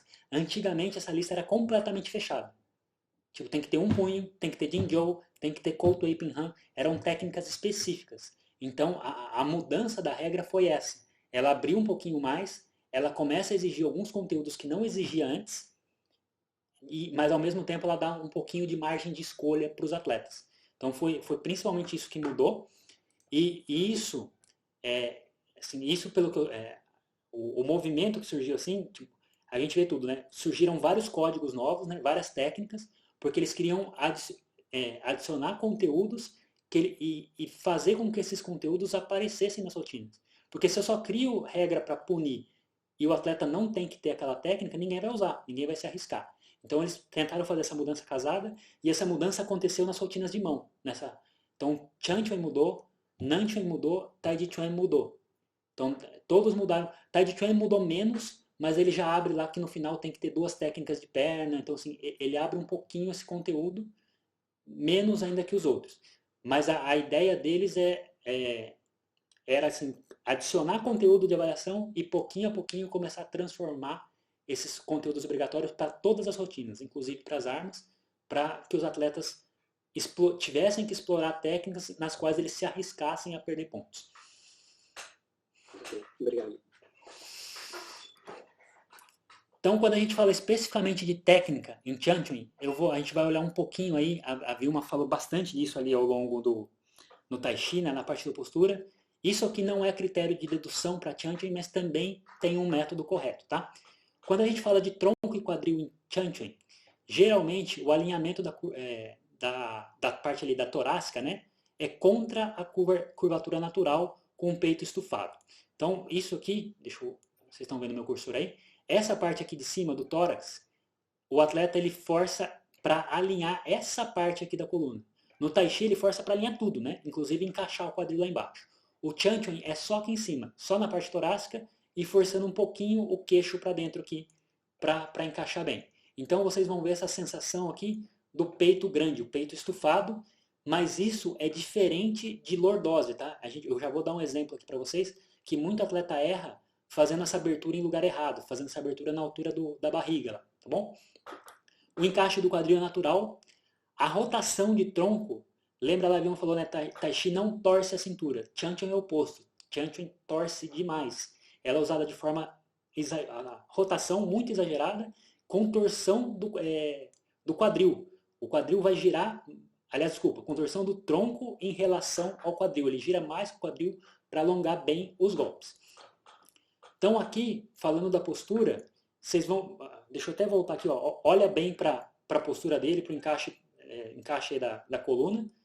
E agora vocês vão ver bem o que muitos atletas fazem errado. Já dá para ver na foto, né? Então, ó, essa forçada aqui de forçar para abrir embaixo, ali na altura já indo para a lombar, forçando aqui bem embaixo. Não é esse o encaixe de Chanchon. E isso aparece, inclusive, em posturas. Postura baixa, o atleta tem dificuldade para assustar. Isso aqui é erro gravíssimo, isso aqui não é Chanchon. Então, assim, as pessoas começam a falar, Chanchon é aberto, mas ele é aberto no lugar certo. Não basta você fazer qualquer coisa lá com a coluna e falar que está aberto. Então, isso aqui é uma deficiência, às vezes, que muitos atletas apresentam.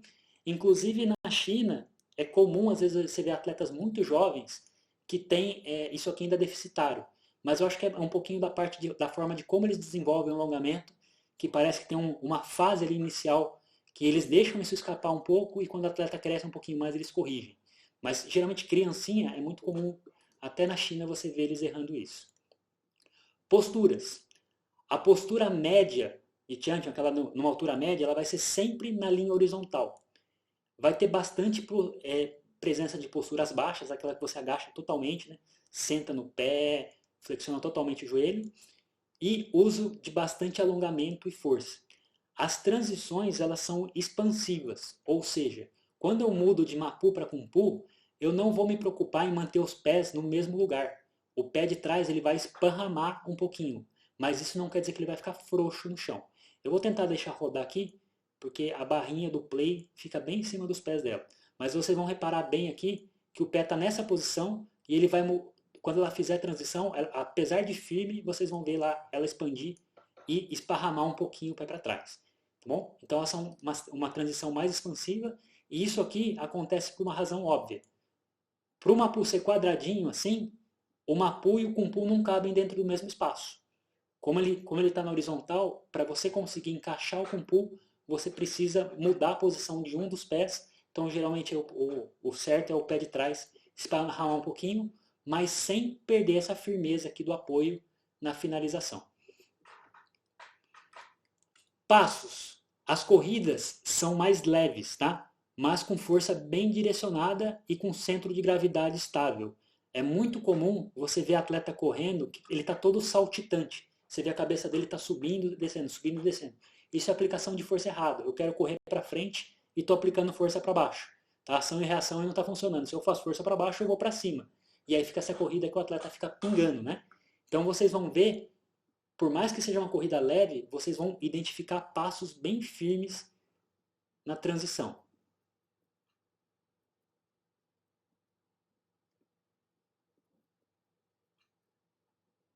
Certo? Você não vê essa oscilação de tronco aí. Vou deixar rodar. Tá, para vocês está com fêmea, né? Eu vou fazer a corrida dela virar uma caminhada, tá? Para vocês conseguirem ver melhor. Mas assim, ó, dá para ver bem aqui, ó. Ela vai fazer força, ó. Ela coloca energia para ir para frente, ó. Ela empurra o chão e com muita eficiência ela vai para frente. Não fica aquele subindo e descendo. Então você vê o uso do chão para fazer com que essas corridas soltas sejam muito eficientes, muito bem direcionadas para frente. Eu vou deixar rodar a primeira vez aqui. Acho que esse aqui rodou um pouquinho melhor, mas vou rodar ele também uma vez aqui em câmera lenta. Então assim, dá para ver lá a passada bem firme no chão, muito bem direcionada. E isso é uma diferença que aparece muito com diferença de nível de atleta, tá? Depois eu vou trazer alguns exemplos para vocês. Vocês vão ver que inclusive a parte física do atleta interfere muito em como ele desenvolve esse tipo de técnica dentro do taulu dele. Por isso até que quando eu coloquei lá a eficácia no uso do solo, ela estava na parte das capacidades atléticas lá, né? Não tanto das técnicas. Porque é uma forma ali de coordenação muscular, de aplicar força, de saber usar o corpo. Membro superior, ombro relaxado. Tá? A gente não vai ver ombro duro aqui, ombro elevado. Se você eleva o ombro, esse punho aqui volta para trás. Ele compete com a aplicação de força do soco para frente. Cotovelos estendem nos golpes. Busca de alinhamento entre o punho e o ombro. Lembra que eu falei da torção? Então aqui, ó, o quadril gira, o ombro gira mais ainda para alongar bem o golpe, buscar amplitude no golpe. Movimentos soltos combinados com finalização firme. Tá? Então assim, as pessoas costumam olhar para Chan-Chan e falar assim, nossa, não tem força. Essa é a maior mentira que existe. Tá? Ninguém se move nessa velocidade que os atletas movem sem força. É uma aplicação muito precisa de força. Eles lançam o golpe com muita explosão, com muita velocidade e relaxam rápido, fazem um movimento solto. Na finalização, tem muita força para controlar essa velocidade, para que o golpe pare firme. Mas imediatamente após o golpe parar, o corpo já relaxa de novo e você não consegue identificar a tensão. Então, essa parte é a coordenação específica mais difícil, né? Conseguir aplicar muita força o tempo todo, muita energia, num período muito breve, sem deixar que essa força fique transparente para quem está assistindo e passa essa impressão de relaxamento. Quando a gente fala de mão, é aquele ponto lá que a gente falou, né? Palma estendida, dedos unidos, inclusive o polegar, e punho, sempre que tiver punho bem fechado lá. Já falei um pouquinho da finalização, né? Ela é firme, mas não dura. Então, é o ponto que eu falei para vocês. Chegar à finalização e conseguir relaxar, mantendo a mínima força necessária para sustentar a postura, sustentar o desenho do golpe. Mas é diferente de ficar duro lá, mantendo a contração na posição. A aplicação de força por um período breve, muita velocidade, todas as técnicas precisam ser definidas, tá? Então, assim, muitas vezes você começa a olhar um atleta lá que quer ser rápido, vira um negócio caótico que você não consegue entender nenhum golpe. Tem que ficar, apesar da velocidade, você precisa conseguir identificar tudo que o atleta fez, o começo e o final de cada golpe. Mesmo que seja durante uma corrida, que o atleta está fazendo um soco em movimento, tem que ficar claro o ponto de finalização, o ponto de contato, em que passo ele estava quando ele aplicou. Tudo isso tem que ser muito coordenado. Velocidade é diferente de pressa. O atleta tem que ser rápido, mas fazendo as técnicas lá de forma completa.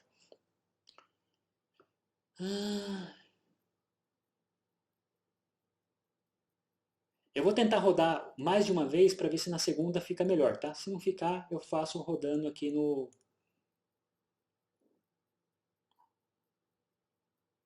Se eu ver que a segunda já começa ruim, eu vou controlando aqui no play. Não dá para ver muita soltura nele, né?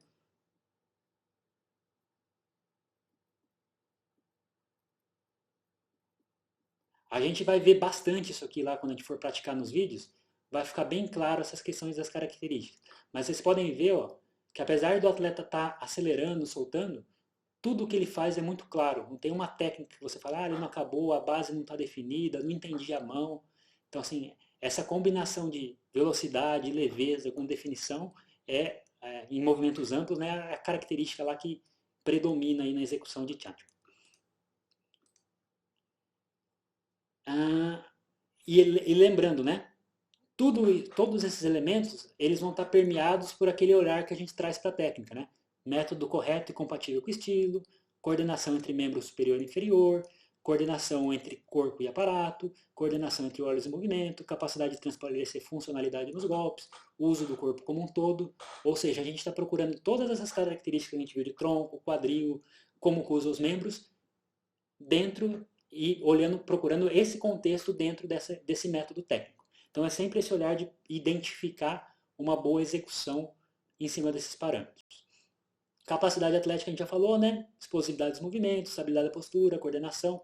É exatamente a mesma coisa que a gente falou lá atrás. Mesma coisa. Como que é a explosividade no Tianjin? Ela é dura? Ela é solta? Então assim, eu tenho que identificar a explosividade dentro das características. Quando o atleta trava a postura, ele fica duro? Ele fica relaxado? Ele fica mais mole? Eu tenho que ver essa estabilidade nas posturas dentro das características de Tianjin. Mesma coisa para a coordenação, para o desenvolvimento corporal, o alongamento que ele precisa para fazer as técnicas, a força para sustentar, esse uso adequado do solo nas passadas, nas transições de base. Então, eu estou procurando sempre esses elementos que a gente falou lá atrás, dentro do contexto lá. E aqui, eu trouxe um exemplo que assim, eu espero que o frame aqui não atrapalhe muito, tá? O atleta da esquerda é um dos melhores atletas que a gente teve aqui no Brasil nos últimos tempos. Ele já se retirou das competições.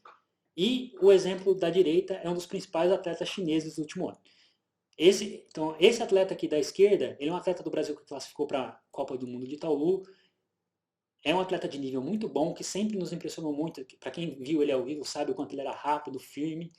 Só que quando a gente coloca um do lado do outro, aquela evidência ali do que a gente fala, né, do que falta ainda nos fundamentos para chegar nos atletas de primeira linha, fica um pouquinho mais evidente.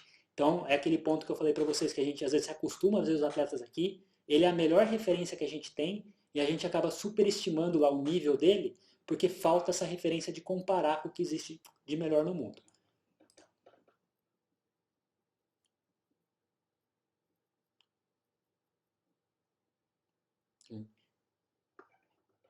Então, isso aqui primeiro é uma técnica, é uma sequência. Eu vou tentar rodar algumas vezes para ver se vai melhor.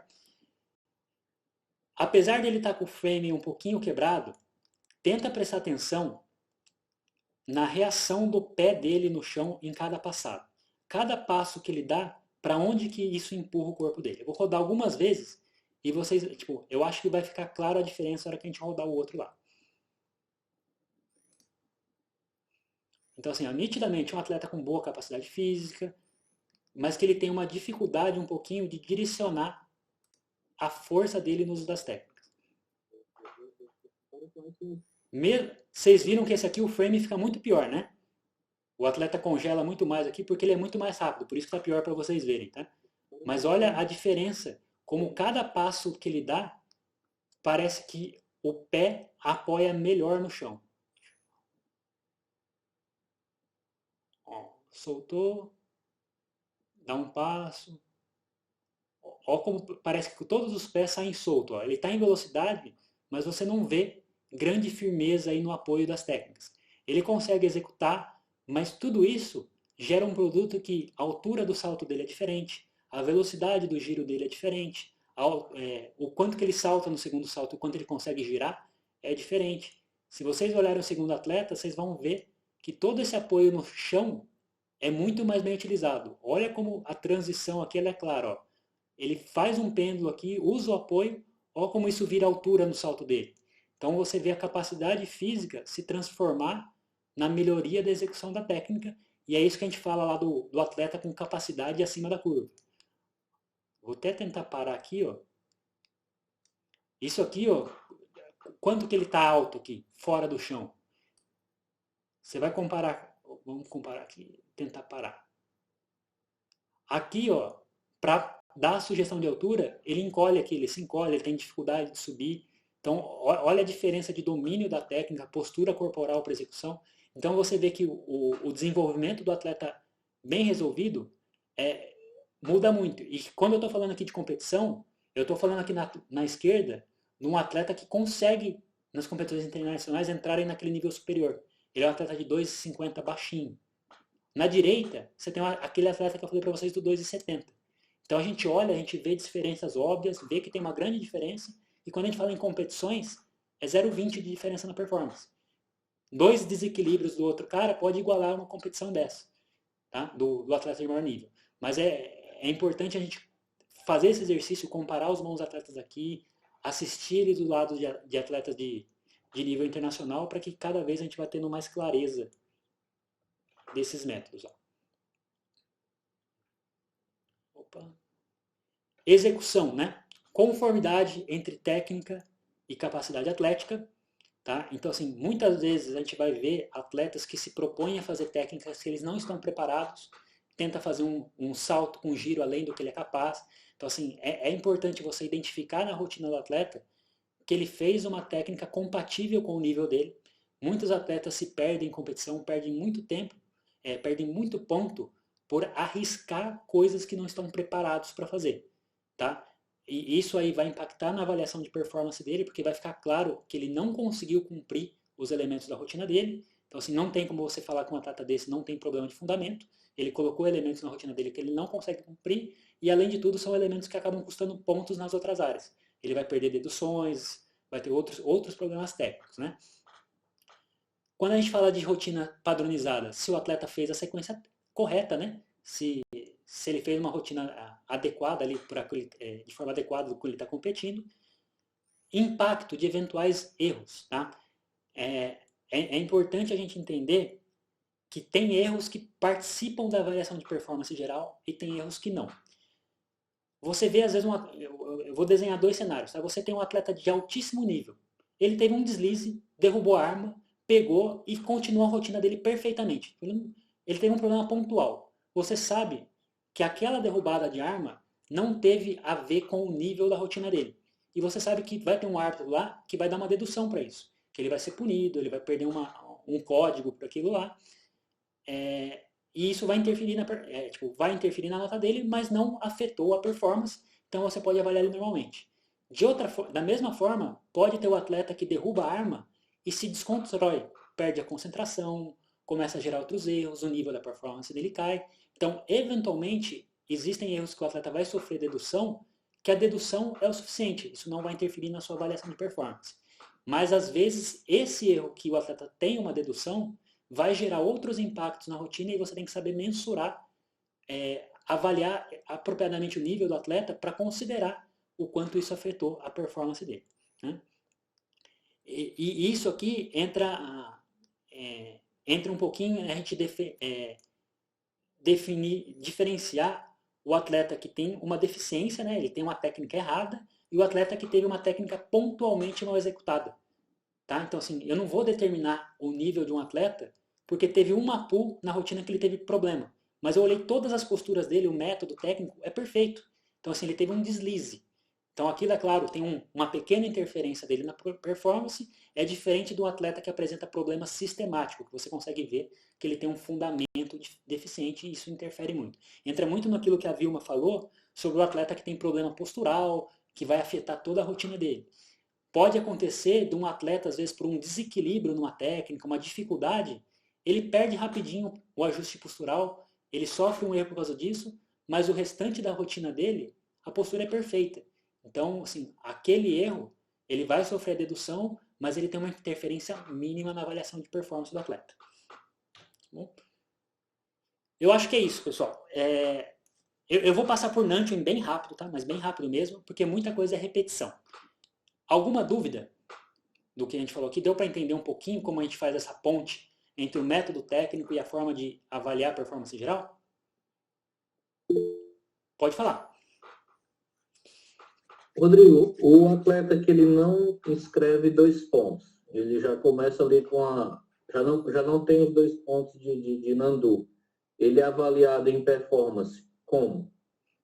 Geralmente... Com a janela menor do que o outro que escreve? Não, isso é muito fácil de responder. O árbitro de performance não tem acesso à planilha de Nandu, certo? Só que ele tem acesso ao que os olhos dele veem. E geralmente o atleta que não não ele já parte de uma pontuação menor, ele parte porque ele tem elementos de menor dificuldade na rotina dele. Então você viu que foi um atleta às vezes que pode ser bom, pode ser rápido, mas ele fez técnicas básicas de dificuldade. Então assim, o atleta que entra numa competição a gente vai falar mais dos níveis amanhã, para competir só com técnica do nível A, dificilmente ele vai dar um salto de performance para um nível muito alto. Ele pode até conseguir entrar no superior porque ele mostrou os fundamentos corretos e tudo mais. Mas para ele dar aquele salto para o cara acima da média, o cara acima da média é o cara que consegue mostrar mais, que consegue fazer a técnica de maior dificuldade, girar mais, mostrar um conteúdo mais desafiador. Tá? Então, assim, a decisão aí, na verdade, não é por o cara estar com mais ou menos ponto, mas pelo tipo de conteúdo que ele apresenta lá. E isso aí, para muitos, tem muitos atletas que enfrentam essa barreira de ter que fazer um salto de maior dificuldade em competição internacional. E não tem jeito, tá? Quando você vê do lado, aqui eu acho que ficou bem evidente ali, né? Apesar do frame não ajudar muito, você vê um atleta que fez uma técnica bonitinha e vai para um salto 360. O impacto, quando você vê o cara fazer a mesma coisa e fazer 720, você vê que fisicamente aquele atleta é muito mais forte. Ele é muito mais intenso e a disparidade de nível cresce. Então, assim, é importante para o atleta que quer competir internacionalmente buscar esses níveis mais altos para poder demonstrar ali durante a rotina dele a capacidade dele, né, de executar técnicas mais difíceis. Deu para entender? Sem dúvidas mais? Tá. Nanchen, como eu falei, pessoal, tem muita repetição, tá? Vai ser bem acelerado agora e a gente não vai se alongar muito. Então, Nanchen, sim, baseado em estilos do Sul. Mesma coisa, movimento obrigatório especificado na regra e dificuldade característica lá que a gente vai falar amanhã, que são os elementos específicos ao salto de Nanchen.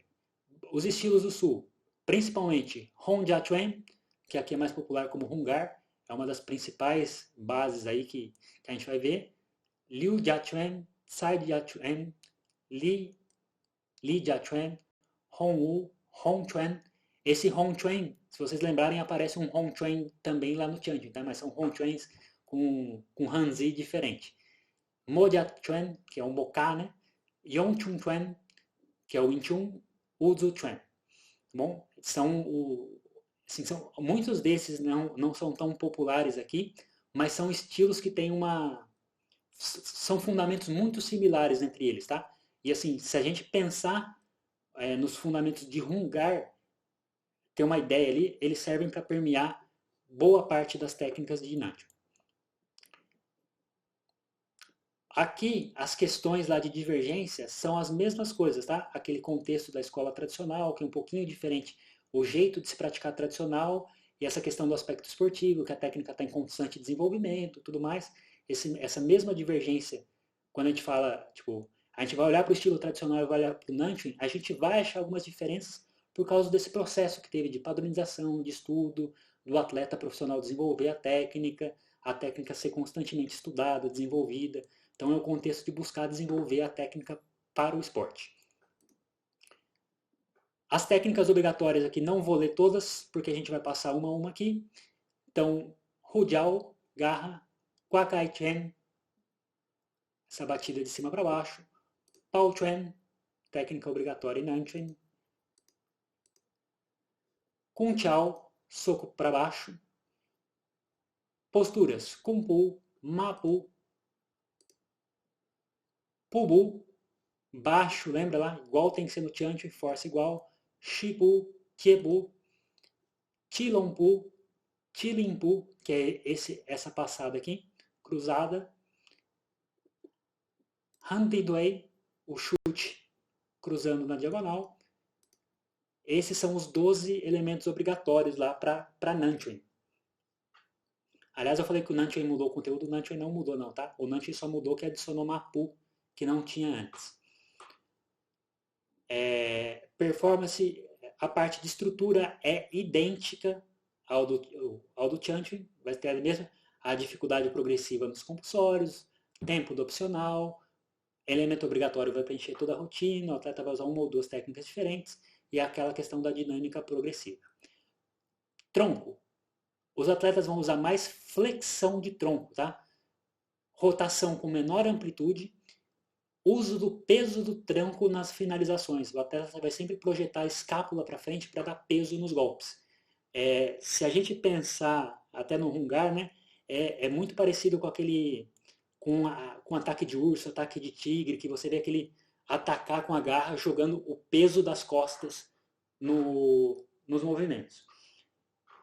E o tronco se movimenta o tempo inteiro. É aquele negócio que eu falei para vocês que o atleta não pode ser duro. O tempo inteiro o atleta vai abrir o tronco para puxar força, para fechar com peso, para dar força nos golpes. Se o atleta trabalha lá com o tronco fechado, ele não tem de onde tirar força para finalizar os golpes. Tá? Esse último aqui, ó, dá para ver bem o peso aqui, a escápula indo para frente para dar peso no golpe. Então, ele abre, ó, tá com a coluna aqui relativamente reta, né? E vai jogar o peso dos ombros lá para frente para dar peso no golpe. Então, esse encaixe do tronco vai permear aí todo o taulu de Nanting, abrindo e fechando lá nas finalizações mais fortes. Posturas. Elas não são tão baixas, entre horizontal e 45 acima. Transições com força mais concentrada. Como o Nanting é mais alto, não tem aquele esparramar da perna. Então lembra lá que a gente viu em Chanchun que isso aqui está errado, tá? Que o pé muda de posição, que ele desliza. No Nanchun, essa base é mais concentrada. O atleta vai girar com o apoio no mesmo lugar. Certo? Ele só encaixa o calcanhar para trás, mas a ponta do pé não desliza. Então é uma força um pouquinho mais concentrada nas posturas. Quadril. Ele é encaixado nas finalizações, tá? Trabalho conjunto com o tronco. Então, geralmente, quando o atleta finaliza lá, que ele coloca o peso na escápula, o quadril encaixa um pouquinho para frente lá, parecido com o encaixe do Tai Chi, tá? Mas com mais força, com encaixe um pouquinho mais duro do que no Tai Chi. E ele mantém-se o encaixe nas posturas. Esse lado aqui à esquerda, você vê, ó, a lordose, o quadril jogando para trás, o peito aberto. Isso aqui não é encaixe de Nanchun. Na direita aqui, vocês podem ver como que fica a postura quando o atleta tem o encaixe certo. Tá? Então vocês olham aqui para a parte da lombar, vocês veem isso aqui bem encaixado, bem reto. E na finalização aqui eu tenho um pouquinho de peso dos ombros para frente. Mesma coisa aqui no de baixo, dá para ver bem como que é diferente esses da direita do cara que faz a esquerda ali, que fica mais próximo do que é o Chanchun, né? Passos firmes, tá? Mas muito firmes, como se os dedos lá agarrassem o chão, e as corridas elas ficam mais rasteiras do que no Chanchun. Você não vai ver aquela característica de corrida mais solta, que o atleta se desloca levemente. Então, é importante que mesmo nisso aqui, é diferente do atleta ficar batendo o pé no chão, tá? A aplicação de força, ela tem que ser com os dedos agarrando para empurrar o chão para trás. Se vocês olharem esse atleta aqui, parece que ele está matando barata. Ele está subindo e batendo o pé no chão. Subindo e batendo o pé no chão, você não vê efeito do caminhar dele para levar ele para frente. Ó, ele bate, ó, é vazio. Ele não se projeta para frente. É uma corrida que está solta, ele está tentando imitar o que tem que ser, mas não tem a aplicação de força correta. Quando você vê um atleta fazer isso certo, você consegue ter a percepção mesmo com a sapatilha aí, é que aqui a barrinha vai atrapalhar, né? Eu vou tentar soltar algumas vezes. Do pé agarrando no chão, empurrando o chão com bastante firmeza. Vou deixar rolar algumas vezes aqui. Que aí às vezes o frame vai melhorando. Mas dá pra ver que em cada ação dele, cada vez que ele empurra o chão, ele se desloca bem para frente, a força fica bem direcionada. Finalização. Elas são prolongadas, né, com maior contração. Lembra que a gente falou lá que no Chanchun o atleta finaliza e relaxa muito rápido? No Nanchun, essa contração na hora da finalização, ela persiste um pouquinho mais, mas de toda forma ele tem que relaxar antes e após. Ele não vai ficar duro na finalização, ele só vai fazer uma finalização mais alongada. E quando tem os gritos lá, nas vocalizações, a finalização é proporcional. você não vai ver o atleta fazer força por 1 segundo e ficar gritando por 5 sem fazer nada. Então a vocalização ela é uma expressão dessa finalização e quando ela sai ela tem que ser proporcional.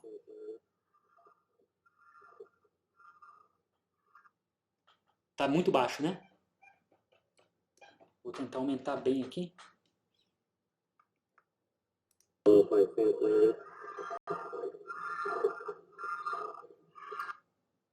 Tá? Então assim, eu sei que o frame aí não ajuda muito, mas vocês vão ver aqui, ó, ele puxou, chegou, e aqui ó, eu tenho quase meio segundo aqui que o atleta está finalizando até ele relaxar. Então não é aquele relaxamento imediato. Tá? Deixa eu só baixar o volume aqui. E aí, mesma coisa, agora é muito Ctrl+C, Ctrl+V do que a gente viu no Chanting, né? Aqueles mesmos princípios que a gente avaliou, a gente vai olhar dentro daqueles métodos ali técnicos, então eu tenho que encontrar tudo isso aqui, método compatível, coordenação, membro inferior, superior, corpo, aparato, olho e movimento, dentro da característica do método de Nanchen.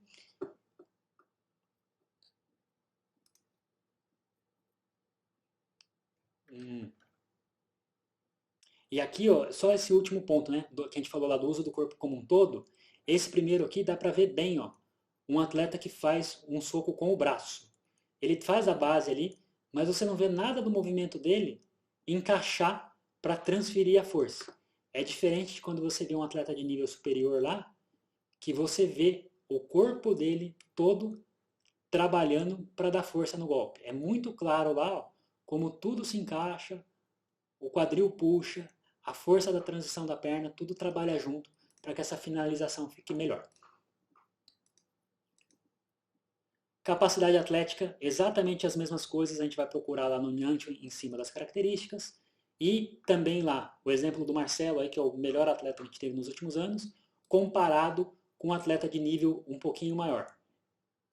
Então, ó, você vê, ó, um atleta que a gente está acostumado a ver ao vivo, que causa uma impressão ótima quando a gente vê, para, chuta, gira, mas quando você vê um atleta de um nível um pouquinho maior ainda, do atleta de primeira linha internacional, fica muito claro o quanto a capacidade desse atleta se transforma numa técnica mais exuberante lá, né? Ele sobe mais, ele gira mais, ele tem mais firmeza na aterrissagem. Então todos os componentes físicos lá contribuem para que essa técnica do atleta fique melhor. E isso tanto na parte de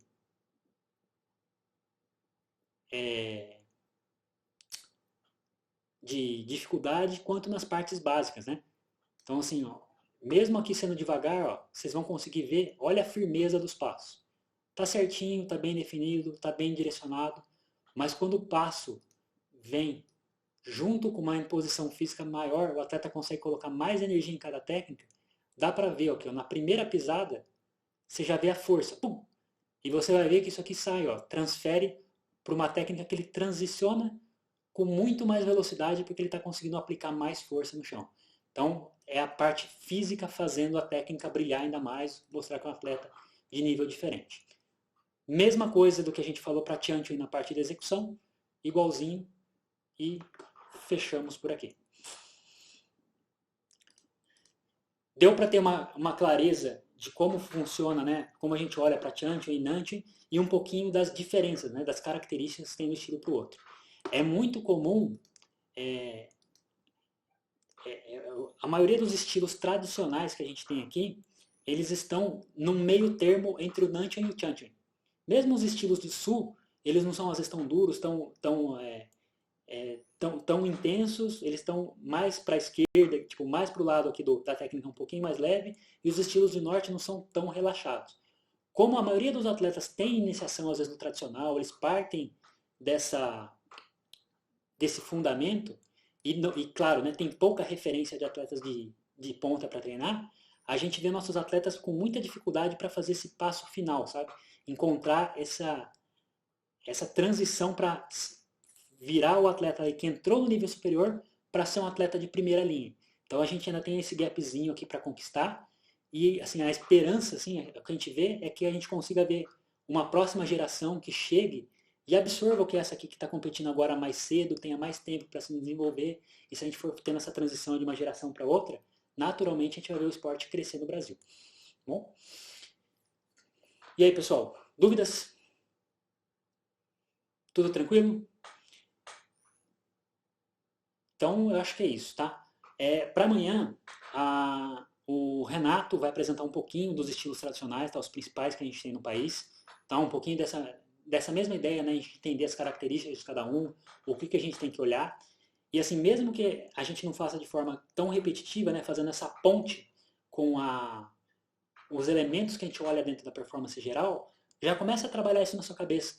Entender que assim, ó, esse aqui são as características. Quando eu estou olhando um atleta, o que é um atleta de nível superior? Como que ele tem que apresentar esses níveis? Um atleta que apresenta tais problemas, então fica claro que se ele tiver dificuldade em poucos elementos aqui, ele vai estar no nível mais abaixo. Começar a tentar entender como você vai relacionar as características de cada estilo com a avaliação de nível.